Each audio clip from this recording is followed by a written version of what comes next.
So hello everyone ਮੇਰੇ ਵੱਲੋਂ ਤੁਹਾਨੂੰ ਸਾਰਿਆਂ ਨੂੰ ਪਿਆਰ ਭਰੀ ਸਤਿ ਸ਼੍ਰੀ ਅਕਾਲ ਤੇ ਅੱਜ ਆਪਾਂ ਸਟਾਰਟ ਕਰਨ ਜਾ ਰਹੇ ਹਾਂ ਆਪਣਾ ਇੱਕ ਬਹੁਤ important chapter for your master cadre exam. ਤੁਹਾਡੇ ਮਾਸਟਰ ਕੈਡਰ ਲਈ ਇੱਕ ਬਹੁਤ ਇੰਪੋਰਟੈਂਟ ਚੈਪਟਰ ਹੈ ਜੋ ਕਿ ਜੈਨੇਟਿਕਸ। ਇਹਦੇ ਵਿੱਚ ਤੁਹਾਨੂੰ 100% ਕੁਝ ਨਾ ਕੁਝ ਕੁਐਸਚਨਸ ਦੇਖਣ ਨੂੰ ਮਿਲਣਗੇ। 5 ਤੋਂ 6 ਕੁਐਸਚਨਸ ਵੀ ਤੁਹਾਨੂੰ ਇੱਥੋਂ ਵੇਖਣ ਨੂੰ ਮਿਲ ਸਕਦੇ ਨੇ। ਤਾਂ ਆਪਾਂ ਇਹਦੀ ਸਟਾਰਟ ਕਰਦੇ ਹਾਂ ਅੱਜ ਜੈਨੇਟਿਕਸ ਦੀ ਯੂਨਿਟ ਤੇ ਸਭ ਤੋਂ ਪਹਿਲੇ ਹੀ ਆਪਣੀ ਥਿਊਰੀ ਕਲਾਸ ਹੈ ਅੱਜ ਜੈਨੇਟਿਕਸ ਦੀ ਮਾਸਟਰ ਕੈਡਰ ਦੀ ਪ੍ਰੈਪਰੇਸ਼ਨ ਵਿੱਚ। ਜਿਵੇਂ ਕਿ ਤੁਸੀਂ ਮੈਨੂੰ ਕਿਹਾ ਸੀ ਕਿ ਮੈਮ ਸਾਨੂੰ ਜੈਨੇਟਿਕਸ ਮੁਸ਼ਕਿਲ ਲੱਗਦੀ ਹੈ ਤਾਂ ਆਪਾਂ ਜੈਨੇਟਿਕਸ ਸਭ ਤੋਂ ਪਹਿਲੇ ਸਟਾਰਟ ਕੀਤੀ ਹੈ। ਤੇ ਜੇ ਕਿਸੇ ਨੂੰ ਇਸ ਲੈਕਚਰ ਦੀ ਪੀਡੀਐਫ ਚਾਹੀਦੀ ਹੈ ਤਾਂ ਉਹ ਜੁਆਇਨ ਕਰ ਸਕਦਾ channel Master Cadre science ਬਾय rhythm ma'am. ਮੈਂ ਅੱਜ ਨਾ ਕੋਈ ਲਿੰਕਸ ਅਟੈਚ ਨਹੀਂ ਕੀਤੇ ਨਾ ਹੀ ਕੋਈ QR ਕੋਡ, ਤਾਂ ਕਰਕੇ ਤੁਸੀਂ ਆਹ ਚੈਨਲ ਦਾ ਨਾਮ ਦੇਖ ਲਓ master Cadre science ਬਾय rhythm ma'am. ਠੀਕ ਹੈ, ਇਸ ਚੈਨਲ ਨੂੰ ਤੁਸੀਂ ਕੀ ਕਰਨਾ ਹੈ ਸਬਸਕ੍ਰਾइब कर लेना, ज्वाइन कर लेना जो तुहानू नोट्स चाहिए ने तो सैशन दे। ते दूसरी गल अपनी आ है कि चैनल नू सब्सक्राइब कर लो ते सैशन नू शेयर करो वध तो वध ते सैशन नू लाइक भी कर दो जेड़े जेड़े जिन्हें वीडियो देख रहे ने। तो आपां हुण स्टार्ट करते हैं अपनी जैनेटिक्स दी बायोलॉजी विद द टारगेट कि आपां की करना है अपनी बॉटनी zoology ਤੇ ਕੈਮਿਸਟਰੀ ਵਾਲਾ ਜਿਨ੍ਹਾਂ ਦਾ ਕੰਬੀਨੇਸ਼ਨ ਹੈਗਾ ਆਪਣਾ ਟਾਰਗੇਟ ਹੈਗਾ ਇਸ ਵਾਰੀ ਆਪਾਂ ਸਕੋਰ ਕਰਨਾ 120 ਪਲੱਸ ਤੇ ਰੱਬ ਦਾ ਨਾਮ ਲੈ ਕੇ ਇਸ ਟਾਰਗੇਟ ਨੂੰ ਅਚੀਵ ਕਰਨ ਵਾਸਤੇ ਆਪਾਂ ਸਭ ਤੋਂ ਪਹਿਲੀ ਸਲਾਈਡ ਲੈ ਕੇ ਆਨੇ ਆ ਆਪਣੀ ਜਿਹਦੇ ਵਿੱਚ ਆਪਾਂ ਐਕਸਪਲੇਨ ਕਰ ਰਹੇ ਕਿ ਜੈਨੇਟਿਕਸ ਐਕਚੁਅਲ ਚ ਕੀ ਹੈਗੀ ਹੈ। ਠੀਕ ਹੈ, so let's begin with this thing ਕਿ ਜੈਨੇਟਿਕਸ ਐਕਚੁਅਲ ਚ ਕੀ ਹੈਗੀ ਹੈ। ਤੁਹਾਨੂੰ ਕਦੇ ਨਾ ਕਦੇ ਕਿਸੇ ਨਾ ਕਿਸੇ ਨੇ ਆ ਗੱਲ ਕਹੀ ਹੋਏਗੀ ਕਿ ਤੁਸੀਂ ਬਿਲਕੁਲ ਆਦੇ मम्मा वर्गे लगते हो या अपने पापा वर्गे लगते हो, क्योंकि कुछ ना कुछ एवें है कि कुछ ना कुछ करैक्टर्स पास ऑन होंगे ने फ्रॉम पेरेंट्स टू ऑफस्प्रिंग। मतलब पेरेंट्स तो बच्चों में कुछ ना कुछ करैक्टर्स आते हैं उन्होंने वर्गे सिमिलर, पर 100% भी सिमिलर नहीं होंगे। वो आप देखांगे की चीज़ां ने तो तुहानूं जदों ये चीज़ कोई कहता है मतलब वो की कह रहा है कि कुछ ना कुछ मतलब वो की कह रहा है कि कुछ ना कुछ जिहड़े करैक्टर्स ने वो पास ऑन होंगे ने from parents to offspring. Parents तो ऑफस्प्रिंग किनू कहने आपां बच्चे नू कहने आ। ठीक है, बच्चे नू या प्रोजैनी जेड़ा मतलब दो पेरेंट्स का चाइल्ड हुंदा उन्होंने आपां की कहांगे प्रोजैनी या ऑफस्प्रिंग। ऑफस्प्रिंग विच कुछ ना कुछ की हुंदे ने करैक्टर्स पास ऑन हुंदे ने from one generation to next generation. ਜਿਹੜੇ ਕਰੈਕਟਰਸ ਪਾਸ ਔਨ ਹੁੰਦੇ ਨੇ from one generation to next generation ਉਹਨੂੰ ਆਪਾਂ ਕੀ ਕਹਿੰਦੇ ਉਹਨੂੰ ਆਪਾਂ ਕਹਿੰਦੇ ਇਨਹੈਰੀਟੈਂਸ। ਮਤਲਬ ਇਨਹੈਰੀਟੈਂਸ ਕੀ ਹੈ? ਇਨਹੈਰੀਟੈਂਸ ਹੈ the process of transmission of characters from one generation to next generation.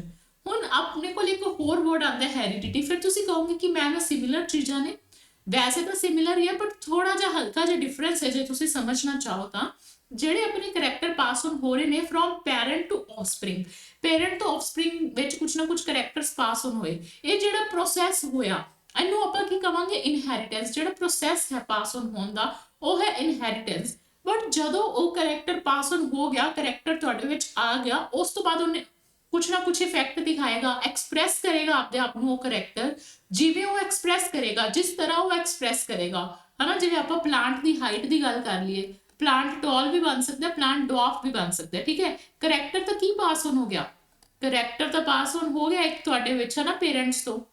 ਹੁਣ ਟੌਲ ਬਣੇਗਾ ਕਿ ਡਵਾਰਫ ਬਣੇਗਾ, ਇਹ ਸਾਰੀ ਕਹਾਣੀ ਜਦੋਂ ਇੱਥੇ ਤੱਕ ਪਹੁੰਚ ਜਾਂਦੀ ਹੈ, ਐਕਸਪ੍ਰੈਸ਼ਨ ਤੱਕ ਪਹੁੰਚ ਜਾਂਦੀ ਹੈ, ਉਹਨੂੰ ਆਪਾਂ ਕੀ ਕਹਿ ਦਿੰਦੇ ਆ? ਹੈਰੀਡਿਟੀ। ਮਤਲਬ study of transmission of character from one generation to next generation, ਉਹਨੂੰ ਆਪਾਂ ਕੀ ਕਹਿੰਦੇ ਆ? ਹੈਰੀਡਿਟੀ ਕਹਿੰਦੇ ਆ। ਤੇ ਦੂਸਰੀ ਇੱਕ ਹੋਰ ਤੁਹਾਡੀ NCERT ਚ ਲਾਈਨ ਲਿਖੀ ਹੈ ਕਿ ਇਨਹੈਰੀਟੈਂਸ, ਜਿਹੜੀ ਇਨਹੈਰੀਟੈਂਸ ਹੈ that forms the basis of heredity। ਇਹ ਉਹਨਾਂ ਨੇ ਕਿਉਂ ਕਿਹਾ? ਮੰਨ ਲਓ ਹੁਣ ਮੈਂ ਤੁਹਾਨੂੰ ਇੱਕ ਐਗਜ਼ਾਮਪਲ ਦਿੰਦੀ ਆ, ਤੁਸੀਂ ਸ਼ਾਪਿੰਗ ਕਰਨੀ ਹੈ, ਮੰਨ ਲਓ ਤੁਸੀਂ ਨਾਇਕਾ ਤੋਂ ਸ਼ਾਪਿੰਗ ਕੀਤੀ। ਠੀਕ ਹੈ, ਤੁਸੀਂ ਸ਼ਾਪਿੰਗ ਕੀਤੀ ਤੇ ਤੁਸੀਂ ਕੀ ਕੀਤਾ? ਕੁਝ ਆਰਡਰ ਕੀਤਾ। ਮੰਨ ਲਓ ਆਪਦੇ ਵਾਸਤੇ ਤੁਸੀਂ ਰਿੰਗ ਆਰਡਰ ਕੀਤੀ ਨਾਇਕਾ ਤੋਂ। ਠੀਕ ਹੈ, ਰਿੰਗ ਆਰਡਰ ਕੀਤੀ, ਤੁਸੀਂ ਆਰਡਰ ਪਲੇਸ ਕੀਤਾ ਤੇ ਤੁਹਾਡੇ ਕੋਲ ਆ ਗਿਆ। ਥੋੜੇ ਦਿਨਾਂ ਬਾਅਦ ਤੁਹਾਡੇ ਕੋਲ ਉਹ ਰਿੰਗ ਜਾਂ ਪ੍ਰੋਡਕਟ ਰਿਸੀਵ ਹੋ ਗਿਆ। ਉਹ ਜਦੋਂ ਪ੍ਰੋਡਕਟ ਰਿਸੀਵ ਹੋ ਗਿਆ ਮਤਲਬ ਕਿ ਕੰਪਨੀ ਤੋਂ ਤੁਹਾਡੇ ਕੋਲ ਇੱਕ ਪ੍ਰੋਡਕਟ ਆ ਗਿਆ। ਠੀਕ ਹੈ, ਉਹ ਤਾਂ ਕੀ ਹੋਗੀ? ਪ੍ਰੋਸੈਸ ਆਫ ਡਿਲੀਵਰੀ ਹੋਗੀ ਕਿ ਤੁਹਾਡੇ ਘਰ ਤੱਕ ਆ ਗਿਆ। ਠੀਕ ਹੈ, ਐਵੇਂ ਹੀ ਕਰੈਕਟਰਸ ਜਿਹੜੇ ਪਾਸ ਔਨ ਹੋਏ ਉਹ ਕੀ ਹੋਇਆ? ਪ੍ਰੋਸੈਸ ਹੋਇਆ ਫਰੋਮ ਪੇਰੈਂਟਸ ਟੂ ਆਫਸਪ੍ਰਿੰਗ। ਪਰ ਹੁਣ ਜਦੋਂ ਉਹ ਰਿੰਗ ਆਈ ਤੇ ਤੁਸੀਂ ਉਹਨੂੰ ਪਾਈ ਹੈ ਨਾ, ਤੁਸੀਂ ਜਦੋਂ ਰਿੰਗ ਵੇਅਰ ਕੀਤੀ, ਲੋਕਾਂ ਨੇ ਤਾਰੀਫ ਕੀਤੀ, ਇੱਕ ਮਤਲਬ ਕਿ ਤੁਸੀਂ ਜਦੋਂ ਪਾਈ ਲੋਕਾਂ ਨੇ ਦੇਖਿਆ, ਉਹ ਜਿਹੜੀ ਦੇਖਣ ਵਾਲੀ ਚੀਜ਼ ਹੈ ਨਾ ਉਹ ਕੀ ਹੋਗੀ, ਉਹ ਹੋਗੀ ਕਿ ਮਤਲਬ ਹੁਣ ਤੁਸੀਂ ਉਸ ਚੀਜ਼ ਦਾ ਯੂਟਿਲਾਈਜੇਸ਼ਨ ਕਰ ਪਾ ਰਹੇ ਹੋ, ਦਿਖਾਵਾ ਕਰ ਪਾ ਰਹੇ ਹੋ ਆਪਣੀ ਰਿੰਗ ਦਾ। ਉਹ ਕੀ ਹੈ, ਉਹ ਵੀ ਹੋਗੀ ਤੁਹਾਡੀ ਹੈਰੀਡਿਟੀ, ਕਿ ਮਤਲਬ ਜਿਹੜਾ ਪਲਾਂਟ ਬਣੇਗਾ ਉਹ ਟੌਲ ਬਣੇਗਾ, ਡਵਾਰਫ ਬਣੇਗਾ, ਜਿਵੇਂ ਦਾ ਵੀ ਦਿਖੇਗਾ। ਤੇ ਪੂਰੀ ਆਪਾਂ ਸਟੱਡੀ ਕਿਸ ਬੇਸਿਸ ਤੇ ਕਰਦੇ ਆ, ਇਨਹੈਰੀਟੈਂਸ ਦੇ ਬੇਸ ਤੇ ਕਰਦੇ ਆ। ਤੇ ਜਿਹੜਾ ਇਨਹੈਰੀਟੈਂਸ ਹੈ ਉਹ ਕੀ ਹੋ ਗਿਆ, ਇੱਕ ਪ੍ਰੋਸੈਸ ਹੋ ਗਿਆ। ਤੇ ਜਿਹੜੀ ਉਹ ਕੀ ਫਾਰਮ ਕਰਦਾ ਹੈ, ਹੈਰੀਡਿਟੀ ਦੀ ਫਾਊਂਡੇਸ਼ਨ ਫਾਰਮ ਕਰਦਾ ਹੈ, ਬੇਸਿਸ ਫਾਰਮ ਕਰਦਾ ਹੈ। ਤੇ ਐਨਸੀਈਆਰਟੀ ਦੇ ਵਿੱਚ ਲਿਖੀ ਹੋਈ ਲਾਈਨ ਹੈ। ਬਾਕੀ ਜਿਹੜੀ ਤੁਹਾਡੀ ਟਰੂਮੈਨਸ ਦੀ ਬੁੱਕ ਹੈ ਨਾ, ਉਹਦੇ ਵਿੱਚ ਆ ਚੀਜ਼ ਨਹੀਂ ਲਿਖੀ ਹੋਈ, ਉਹਨਾਂ ਨੇ ਹੈਰੀਡਿਟੀ ਤੇ ਇਨਹੈਰੀਟੈਂਸ ਨੂੰ ਸੇਮ ਹੀ ਦੱਸਿਆ, ਬਟ ਹਲਕਾ ਜਿਹਾ ਡਿਫਰੈਂਸ ਹੁੰਦਾ। ਬਾਕੀ ਆਪਾਂ ਨਾਰਮਲ ਲੇਮੈਨ ਲੈਂਗੁਏਜ ਵਿੱਚ ਵੀ ਹੈਰੀਡਿਟੀ ਤੇ ਇਨਹੈਰੀਟੈਂਸ ਨੂੰ ਸੇਮ ਹੀ ਮੰਨਦੇ ਆ। ਦੂਸਰਾ ਇੱਕ ਚੀਜ਼ ਹੈ, ਭਾਵੇਂ ਕਰੈਕਟਰਸ ਪਾਸ ਔਨ ਹੋ ਵੀ ਜਾਂਦੇ ਨੇ ਤੁਹਾਡੇ ਵਿੱਚ, ਪਰ ਫਿਰ ਵੀ ਕੁਝ ਨਾ ਕੁਝ ਡਿਫਰੈਂਸਸ ਤਾਂ ਐਗਜ਼ਿਸਟ ਕਰਦੇ ਹੀ ਨੇ ਆਪਣੇ ਵਿੱਚ। ਕੁਝ ਨਾ ਕੁਝ ਡਿਫਰੈਂਸਸ ਕੀ ਕਰਦੇ ਨੇ, ਐਗਜ਼ਿਸਟ ਕਰਦੇ ਨੇ। Differences that exist among the member of species are known as variation. ਤੇ ਜਿਹੜੇ ਡਿਫਰੈਂਸਸ ਐਗਜ਼ਿਸਟ ਕਰਦੇ ਨੇ ਉਹਨਾਂ ਨੂੰ ਆਪਾਂ ਕੀ ਕਹਿੰਦੇ ਆ, ਵੇਰੀਏਸ਼ਨ ਕਹਿੰਦੇ ਆ। ਠੀਕ ਹੈ, ਇੱਥੋਂ ਤੱਕ ਤੁਹਾਨੂੰ ਸਾਰੀ ਚੀਜ਼ਾਂ ਸਮਝ ਵਿੱਚ ਆਈਆਂ। ਹੁਣ ਆਪਾਂ ਚੱਲਦੇ ਹਾਂ ਆਪਣੀ ਨੈਕਸਟ ਸਲਾਈਡ ਦੀ ਤਰਫ। ਨੈਕਸਟ ਕੀ ਹੈ, ਨੈਕਸਟ ਚ ਆਪਾਂ ਇਹ ਚੀਜ਼ ਕਹਿਣਾ ਚਾਹ ਰਹੇ ਹਾਂ, ਮੰਨ ਲਓ ਹੁਣ ਜਿਵੇਂ ਸੈਫ ਅਲੀ ਖਾਨ ਤੇ ਉਹਨਾਂ ਦੀ ਵਾਈਫ ਹੈ, ਠੀਕ ਹੈ। ਹੁਣ ਜਿਹੜੀ ਸਾਰਾ ਅਲੀ ਖਾਨ ਹੈ ਤੇ ਉਹਦਾ ਬ੍ਰਦਰ ਹੈ, ਇਹ 100% ਤਾਂ ਸਿਮਿਲਰ ਨਹੀਂ ਲੱਗ ਰਹੇ ਆਪਣੇ ਪੈਰੈਂਟਸ ਨਾਲ, ਠੀਕ ਹੈ। 100% ਤਾਂ ਸਿਮਿਲਰ ਨਹੀਂ ਲੱਗ ਰਹੇ, ਪਰ ਕੁਝ ਨਾ ਕੁਝ ਸਿਮਿਲੈਰਿਟੀ ਹੈ। ਮਤਲਬ ਕਿ ਕੁਝ ਨਾ ਕੁਝ ਟ੍ਰੇਟਸ ਤਾਂ ਇਹਨਾਂ ਤੋਂ ਇਨਹੈਰਿਟ ਹੋਏ ਨੇ, ਤਾਂ ਕਰਕੇ ਉਵੇਂ ਦੇ ਸਿਮਿਲਰ ਜਿਹੇ ਲੱਗ ਰਹੇ ਨੇ, ਬਟ 100% ਸਿਮਿਲਰ ਨਹੀਂ ਹੈ। ਮਤਲਬ ਕਿ ਜਿਹੜੀ ਵੇਰੀਏਸ਼ਨ ਹੈ ਉਹ ਐਗਜ਼ਿਸਟ ਕਰਦੀ ਹੈ, ਠੀਕ ਹੈ। ਹੁਣ ਜਿਹੜੀ ਵੇਰੀਏਸ਼ਨ ਹੈ, ਇਹ ਦੋਵੇਂ ਸਿਬਲਿੰਗਸ ਜਿਹੜੇ ਭੈਣ ਭਰਾ ਨੇ ਉਹਨਾਂ ਵਿੱਚ ਵੀ ਐਗਜ਼ਿਸਟ ਕਰ ਰਹੀ ਹੈ।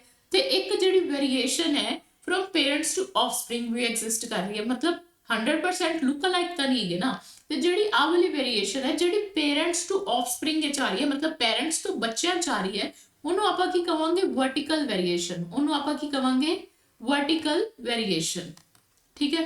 ਤੇ ਜਿਹੜੀ ਆ ਚੀਜ਼ ਹੈ ਆਪਣੇ ਸਿਬਲਿੰਗਸ ਦੇ ਵਿੱਚ ਜਿਹੜੀ ਵੇਰੀਏਸ਼ਨ ਦੇਖਣ ਨੂੰ ਮਿਲ ਰਹੀ ਹੈ, 100% ਤਾਂ ਸਿਮਿਲਰ ਨਹੀਂ ਹੈ ਉਹਦਾ ਬ੍ਰਦਰ ਤੇ ਉਹਦੀ ਸ਼ਕਲ ਵੀ, ਤਾਂ ਉਹ ਕੀ ਹੋਏਗਾ, ਉਹਨੂੰ ਆਪਾਂ ਕਵਾਂਗੇ ਹੋਰੀਜ਼ੋਨਟਲ ਵੇਰੀਏਸ਼ਨ। ਇਹਨੂੰ ਆਪਾਂ ਕੀ ਕਵਾਂਗੇ, ਹੋਰੀਜ਼ੋਨਟਲ ਵੇਰੀਏਸ਼ਨ। ਆਈ ਥਿੰਕ ਤੁਸੀਂ ਬੜੀ ਸਾਰੀ ਚੀਜ਼ਾਂ ਸੁਣੀਆਂ ਹੋਣਗੀਆਂ, ਪਰ ਆਹ ਵਰਟੀਕਲ ਵੇਰੀਏਸ਼ਨ ਤੇ ਹੋਰੀਜ਼ੋਨਟਲ ਵੇਰੀਏਸ਼ਨ ਨਹੀਂ ਸੁਣਿਆ ਹੋਏਗਾ। ਦੂਸਰੀ ਆਪਾਂ ਨੂੰ ਚੀਜ਼, ਫਿਰ ਆ ਜਿਹੜੀ ਵੇਰੀਏਸ਼ਨ ਵਾਲੀ ਚੀਜ਼ ਸੀ ਨਾ, ਕਿਧਰੇ ਨਾ ਕਿਧਰੇ ਆਪਣੇ ਐਂਸੈਸਟਰਸ ਨੂੰ ਪਤਾ ਸੀ ਕਿ ਜਿਹੜੀ ਵੇਰੀਏਸ਼ਨ ਹੈ, ਜਿਵੇਂ ਆਪਾਂ ਹੁਣ ਇਹਨਾਂ ਚ ਵੇਖਿਆ ਕਿ ਉਹ ਕਹਿੰਦੇ ਕੁਝ ਨਾ ਕੁਝ ਤਾਂ ਸੈਕਸ਼ੂਅਲ ਰਿਪਰੋਡਕਸ਼ਨ ਵਿੱਚ ਹੁੰਦਾ ਹੋਏਗਾ। ਇੱਕ ਕਿਉਂਕਿ ਦੋ ਤਰ੍ਹਾਂ ਦੀ ਰਿਪਰੋਡਕਸ਼ਨ ਹੈ, ਠੀਕ ਹੈ। ਇੱਕ ਤਾਂ ਏਸੈਕਸ਼ੂਅਲ ਰਿਪਰੋਡਕਸ਼ਨ ਹੈ, ਇੱਕ ਸੈਕਸ਼ੂਅਲ ਰਿਪਰੋਡਕਸ਼ਨ ਹੈ, ਹਨਾ। ਹੁਣ ਜਿਹੜੀ ਏਸੈਕਸ਼ੂਅਲ ਰਿਪਰੋਡਕਸ਼ਨ ਹੈ, ਜਿਵੇਂ ਕਿ ਪਲਾਂਟਸ ਵਿੱਚ ਆਪਾਂ ਨੂੰ ਦੇਖਣ ਨੂੰ ਮਿਲਦੀ ਹੈ, ਉਹ ਤਾਂ ਬਿਲਕੁਲ ਕਲੋਨ ਹੀ ਬਣ ਜਾਂਦੇ ਨੇ ਆਪਦੇ ਪੇਰੈਂਟਸ ਵਰਗੇ, ਠੀਕ ਹੈ, ਕਿਉਂਕਿ ਇੱਕ ਹੀ ਪੇਰੈਂਟ ਇਨਵੋਲਵ ਹੈ, only one parent is involved, ਠੀਕ ਹੈ। ਜਦੋਂ ਇੱਕ ਹੀ ਪੇਰੈਂਟ ਇਨਵੋਲਵ ਹੈ ਤਾਂ ਉਹ ਪੇਰੈਂਟ ਦੇ ਕੀ ਬੰਦੇ ਨੇ, ਲੁੱਕ ਅਲਾਈਕ। ਕੀ ਬੰਦੇ ਨੇ, ਲੁੱਕ ਅਲਾਈਕ, ਮਤਲਬ ਬਿਲਕੁਲ ਹੂ ਬਹੂ ਆਪਣੇ ਪੇਰੈਂਟਸ ਦੀ ਕਾਪੀ, ਜਿਹਨੂੰ ਕਿ ਆਪਾਂ ਕਹਿ ਦਿੰਦੇ ਆ ਕਲੋਨ। ਬਟ ਸੈਕਸ਼ੂਅਲ ਰਿਪਰੋਡਕਸ਼ਨ ਤੋਂ ਜਿਹੜੀ ਵੀ ਪ੍ਰੋਜੈਨੀ ਬਣਦੀ ਹੈ, ਜਿਹੜਾ ਵੀ ਆਫਸਪ੍ਰਿੰਗ ਬਣਦਾ ਹੈ, ਉਹ ਕਦੇ ਵੀ ਆਪਦੇ ਪੇਰੈਂਟਸ ਤੋਂ 100% ਸਿਮਿਲਰ ਨਹੀਂ ਹੋ ਸਕਦਾ, ਠੀਕ ਹੈ। ਉਹ ਕਦੇ ਵੀ ਆਪਣੇ ਪੇਰੈਂਟਸ ਤੋਂ 100% ਸਿਮਿਲੈਰਿਟੀ ਇਹਦੇ ਵਿੱਚ ਕੀ ਹੋਏਗੀ, ਐਬਸੈਂਟ। 100% ਸਿਮਿਲੈਰਿਟੀ ਇਹਦੇ ਵਿੱਚ ਹੋਏਗੀ ਐਬਸੈਂਟ, ਠੀਕ ਹੈ। ਤੇ 100% ਸਿਮਿਲੈਰਿਟੀ ਐਬਸੈਂਟ ਹੋਣ ਦੀ ਵਜ੍ਹਾ ਨਾਲ ਆਪਾਂ ਨੂੰ ਕੀ ਵੇਖਣ ਨੂੰ ਮਿਲਦੀ ਹੈ, ਵੇਰੀਏਸ਼ਨ ਵੇਖਣ ਨੂੰ ਮਿਲਦੀ ਹੈ। ਆਪਾਂ ਨੂੰ ਕੀ ਵੇਖਣ ਨੂੰ ਮਿਲਦੀ ਹੈ, ਵੇਰੀਏਸ਼ਨ। ਹੁਣ ਜਿਹੜੇ ਆਪਣੇ ਐਂਸੈਸਟਰ ਸੀ ਨਾ, ਉਹਨਾਂ ਨੂੰ ਆਹ ਆਈਡੀਆ ਤਾਂ ਨਹੀਂ ਹੈਗਾ ਸੀ ਕਿ ਮਤਲਬ ਕਿ ਮਤਲਬ ਜੈਨੇਟਿਕਸ ਕੀ ਹੈ, ਹਨਾ, ਬ੍ਰਾਂਚ ਆਫ ਬਾਇਓਲੋਜੀ ਹੈ ਜਿਹੜੀ ਸਟੱਡੀ ਆਫ ਹੈਰੀਡਿਟੀ ਤੇ ਵੇਰੀਏਸ਼ਨ ਨਾਲ ਡੀਲ ਕਰਦੀ ਹੈ। ਉਹਨਾਂ ਨੂੰ ਆਹ ਸਾਰੀ ਚੀਜ਼ਾਂ ਨਹੀਂ ਪਤਾ ਸੀ, ਇਹ ਅੱਜ ਆਪਾਂ ਨੂੰ ਪਤਾ ਨੇ।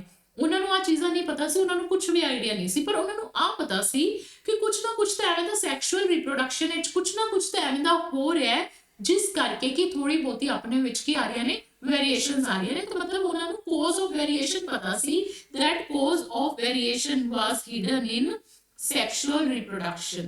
Cause of variation was hidden in sexual reproduction. ਤੇ cause of variation was ਜਦੋਂ hidden in sexual reproduction, ਤਾਂ ਉਹਨਾਂ ਨੇ ਇਸ ਚੀਜ਼ ਦਾ ਐਡਵਾਂਟੇਜ ਵੀ ਉਠਾਇਆ। ਉਹ ਉਹਨਾਂ ਨੇ ਕੀ ਐਡਵਾਂਟੇਜ ਦਿਖਾਇਆ, ਉਠਾਇਆ, ਆਪਾਂ ਉਹ ਚੀਜ਼ ਵੀ ਦੇਖਦੇ ਹਾਂ। So let's move to the next slide. ਉਹਨਾਂ ਨੇ ਕੀ ਐਡਵਾਂਟੇਜ ਦਿਖਾਇਆ, ਉਠਾਇਆ ਹੈਗਾ ਕਿ humans knew as early as 8000 to 1000 BC। obviously ਤੁਹਾਨੂੰ ਪਤਾ ਹੈ ਨਾ ਕਿ ਜਿਹੜਾ ਬਿਫੋਰ ਕ੍ਰਾਈਸਟ ਹੁੰਦਾ ਸੀ, ਉਹ ਆਪਾਂ ਯੂਜ਼ ਕਰਦੇ ਸੀ, ਮਤਲਬ ਉਲਟੀ ਗਿਣਤੀ ਹੁੰਦੀ ਸੀ ਉਹਦੇ 'ਚ, ਠੀਕ ਹੈ। 8000 to 1000 BC ਤਾਂ ਲਿਖਿਆ ਹੋਇਆ ਹੈ, ਇਹ ਨਹੀਂ ਸੋਚਣਾ ਕਿਸੇ ਨੇ ਕਿ ਇੱਥੇ 10000 ਆਣਾ ਹੈ। 10000 ਨਹੀਂ ਆਏਗਾ, ਇਹ ਚੀਜ਼ ਤੁਸੀਂ ਯਾਦ ਰੱਖਣੀ ਹੈ, ਠੀਕ ਹੈ। ਤੇ ਜਿਹੜੇ अर्ਲੀ ਹਿਊਮਨ ਸੀ ਨਾ, ਉਹਨਾਂ ਨੂੰ ਕੁਛ ਨਾ ਕੁਛ ਇਸ ਚੀਜ਼ ਦਾ ਪਤਾ ਸੀ ਕਿ ਕੁਛ ਨਾ ਕੁਛ ਤਾਂ ਜਿਹੜਾ ਹਿਡਨ ਹੈ ਉਹ ਸੈਕਸ਼ੂਅਲ ਰਿਪਰੋਡਕਸ਼ਨ ਦੇ ਵਿੱਚ ਹੀ ਹਿਡਨ ਹੈ, ਤਾਂ ਕਰਕੇ ਡਿਫਰੈਂਸਿਸ ਆ ਰਹੇ ਨੇ। ਤੇ ਇਹਨਾਂ ਨੇ ਕੀ ਕੀਤਾ, ਇਸ ਚੀਜ਼ ਨੂੰ ਯੂਜ਼ ਕੀਤਾ, ਇਸ ਚੀਜ਼ ਨੂੰ ਐਕਸਪਲੋਇਟ ਕੀਤਾ ਆਪਣੇ ਐਂਸੈਸਟਰਸ ਨੇ। ਉਹਨਾਂ ਨੇ ਕੀ ਕੀਤਾ, ਇੱਕ ਵਧੀਆ ਜੀ ਬਰੀਡ ਦੀ ਕਾਓ ਲਿੱਤੀ, ਠੀਕ ਹੈ। ਇੱਕ ਵਧੀਆ ਜੀ ਬਰੀਡ ਦੀ ਕੀ ਲਿੱਤੀ, ਕਾਓ ਲਿੱਤੀ, ਤੇ ਉਹਦੀ ਮੇਟਿੰਗ ਕਰਾਤੀ ਇੱਕ ਹਾਈ ਸਟਰੈਂਥ ਵਾਲੇ ਬੁੱਲ ਨਾਲ। ਕਾਓ ਕੀ ਕਰਦੀ ਸੀ, ਉਹਦੀ ਮਿਲਕ ਪ੍ਰੋਡਕਸ਼ਨ ਬਹੁਤ ਹਾਈ ਸੀ, ਠੀਕ ਹੈ।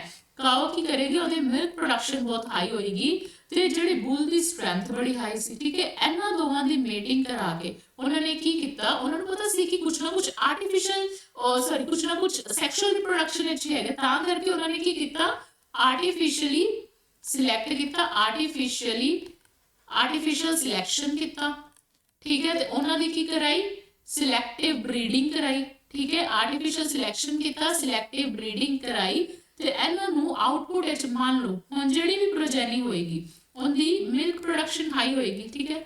ਮਿਲਕ ਪ੍ਰੋਡਕਸ਼ਨ ਹਾਈ ਹੋਏਗੀ ਜੇ ਕਾਓ ਹੋਏਗੀ ਤਾਂ, ਤੇ ਜੇ ਮੰਨ ਲਓ ਮੇਲ ਬੁੱਲ ਨੇ ਜਨਮ ਦਿੱਤਾ ਤਾਂ ਵੀ ਉਹਦੀ ਐਟਲੀਸਟ ਸਟਰੈਂਥ ਤਾਂ ਹਾਈ ਹੋਏਗੀ।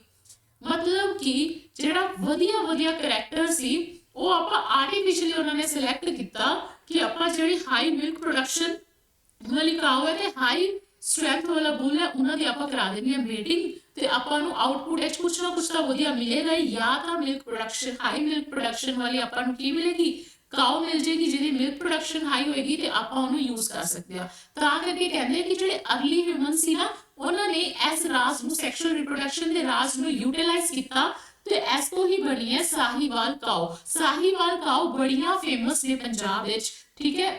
ਇਹਦੇ ਤੋਂ ਮਿਲਕ ਪ੍ਰੋਡਕਸ਼ਨ ਹੈ ਜਿਹੜੀ, ਇਹਦੀ ਸਾਹੀਵਾਲ ਕਾਓ ਦੀ ਜਿਹੜੀ ਮਿਲਕ ਪ੍ਰੋਡਕਸ਼ਨ ਹੈ ਉਹ ਬਹੁਤ ਹਾਈ ਸੀ, ਤੇ ਜਿਹੜੇ ਆਪਣੇ ਐਂਸੈਸਟਰ ਸੀ ਉਹਨਾਂ ਨੂੰ ਆਈਡੀਆ ਹੈਗਾ ਸੀ ਕਿ ਜੇ ਆਪਾਂ ਨੂੰ ਜ਼ਿਆਦਾ ਤੋਂ ਜ਼ਿਆਦਾ ਮਿਲਕ ਪ੍ਰੋਡਕਸ਼ਨ ਚਾਹੀਦੀ ਹੈ ਤਾਂ ਆਪਾਂ ਆਰਟੀਫੀਸ਼ੀਅਲ ਬਰੀਡਿੰਗ ਕਰਾ ਦਿੰਦੇ ਆ ਹਾਈ ਸਟਰੈਂਥ ਬੁੱਲ ਦੀ, ਕਿਹਦੇ ਨਾਲ, ਇਸ ਤਰ੍ਹਾਂ ਦੀ ਕਾਓ ਨਾਲ ਜਿਹਦੀ ਕੀ ਮਿਲਕ ਪ੍ਰੋਡਕਸ਼ਨ ਹਾਈ ਹੈ, ਤੇ ਉਸ ਐਵੇਂ ਆਰਟੀਫੀਸ਼ੀਅਲ ਬਰੀਡਿੰਗ ਕਰਾਉਣ ਦੇ ਨਾਲ ਆਪਣੇ ਕੋਲ ਇੱਕ ਕਾਓ ਬਣੀ, ਤੇ ਉਹ ਕਾਓ ਦਾ ਨਾਮ ਕੀ ਹੈ, Sahiwal cow of Punjab, Sahiwal cow of Punjab, ਠੀਕ ਹੈ।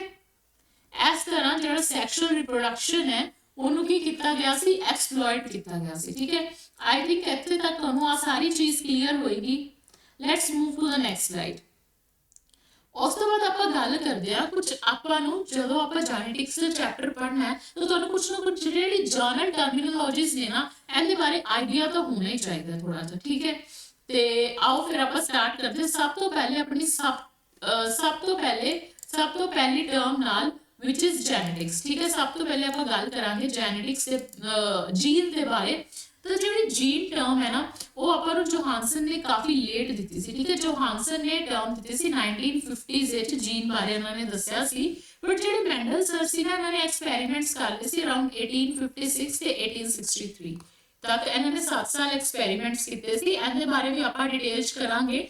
ਅੱਜ ਆਪਾਂ ਮੋਨੋਹਾਈਬ੍ਰਿਡ ਕ੍ਰੋਸ ਵੀ ਕਰਾਂਗੇ।